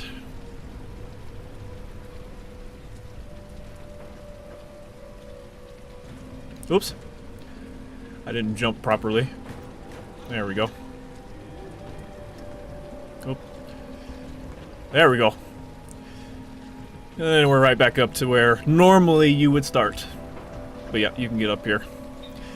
I don't think I'll have these chests here. They were just here for testing purposes beforehand, but I left them here. Starting point is different. I think it feels better. Yeah, because the previous level is going to be Lighthouse, which in the original was Haunted City and stuff like that.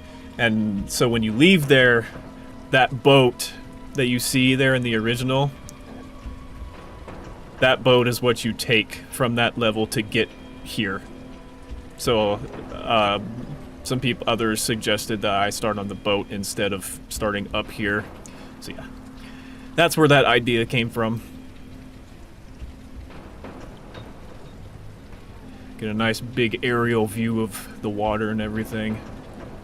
From up here, those actually don't look like they're that far away. They look way further when you're down there.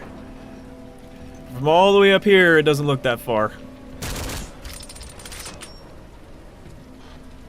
they are actually still pretty far. Because it takes a while for even these to reach over there.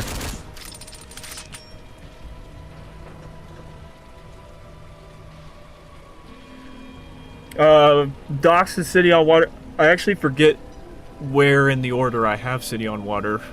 It might be after this. I know it's before High Seas. Because you're gonna take a little boat over to High Seas. Oh yeah, it is after this. Because yeah, from here you'll be on that big cargo ship, and then you take the cargo ship to City on Water. So when you start that, this is actually gonna be there, and it's gonna be like either anchored by the starting point, or it'll just be crashed into it or something. I don't know, or it could be like sinking. And then yeah, you've just barely made it to that first part of City on Water. Pretty sure that was the plan for that. So yeah. Yeah, like I said, there'd be a couple more of those scattered around, just off in the distance somewhere. That's probably not going to stay there. It'll be a background of other factory buildings or whatever to accompany that. But yeah, also there are a couple of secrets in place as well, as you can see right there.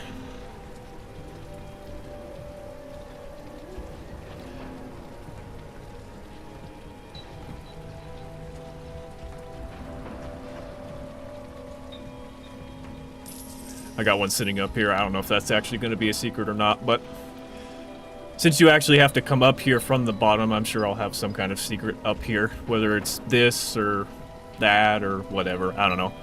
The whole thing can count as a secret. Whatever the case is.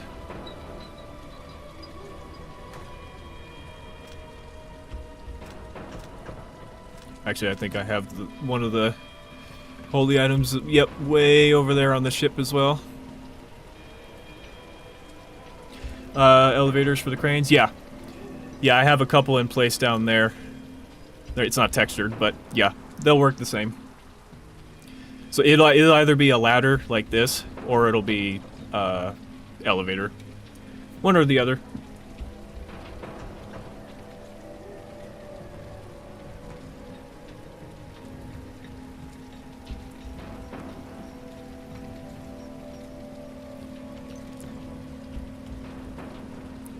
Yeah, that's the progress we got so far. I've actually refined a little bit I showed this earlier. I refined a little bit of the health, like, damage system. So, like, you know when you're low on health, and I had that vignette warning kind of popping up? It was just an image, and it was really in your face.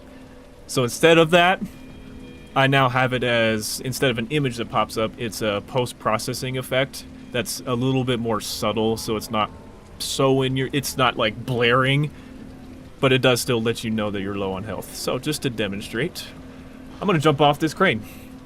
Whee! So yeah, when you're low on health, I mean, obviously at 0 you would be dead, but anywhere from 1 to 25, it's just this subtle pulsing of red versus what it used to be before. So a little bit more subtle, not so much in your face.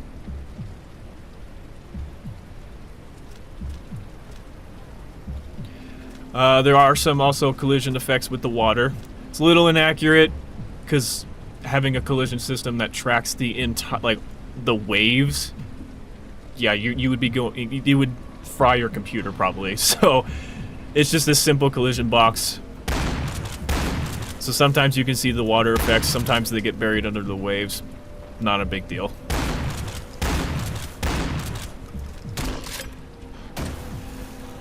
But yeah, for the water explosions, it doesn't matter, you'll be able to see it.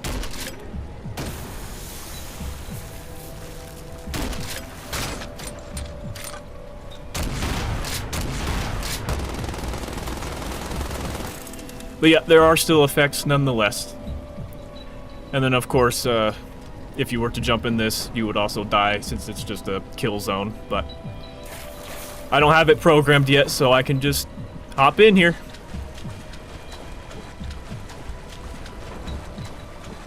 So I could actually technically walk all the way over here if I wanted to. Why not? Let's do it real quick.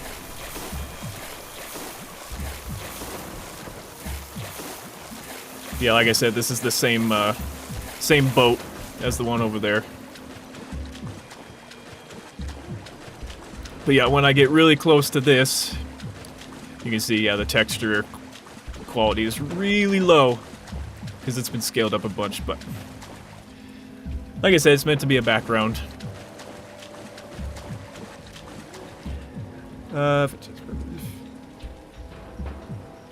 Yeah.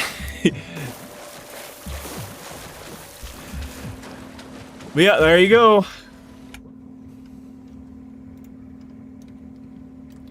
Just hop back over here. There we go.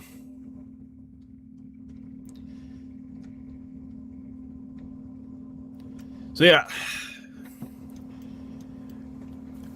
definitely making more progress now that I have a few more assets I can use to replace a bunch of the stuff.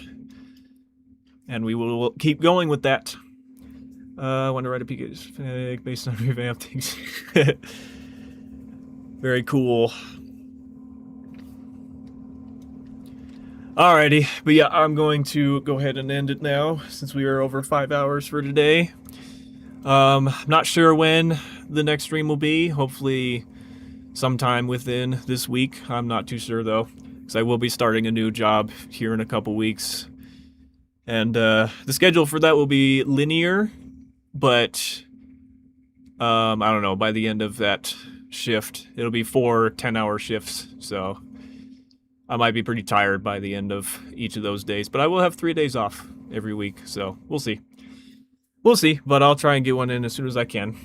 Thank you so much for your time, Showmies. Yeah, of course, absolutely. Thank you for hopping in. Yeah, at least you were able to make it last second. Always glad to have you all here. Love you guys. Thank you all so much for the support. And I will catch you all on the next video or stream. Have a good night, guys. Thank you.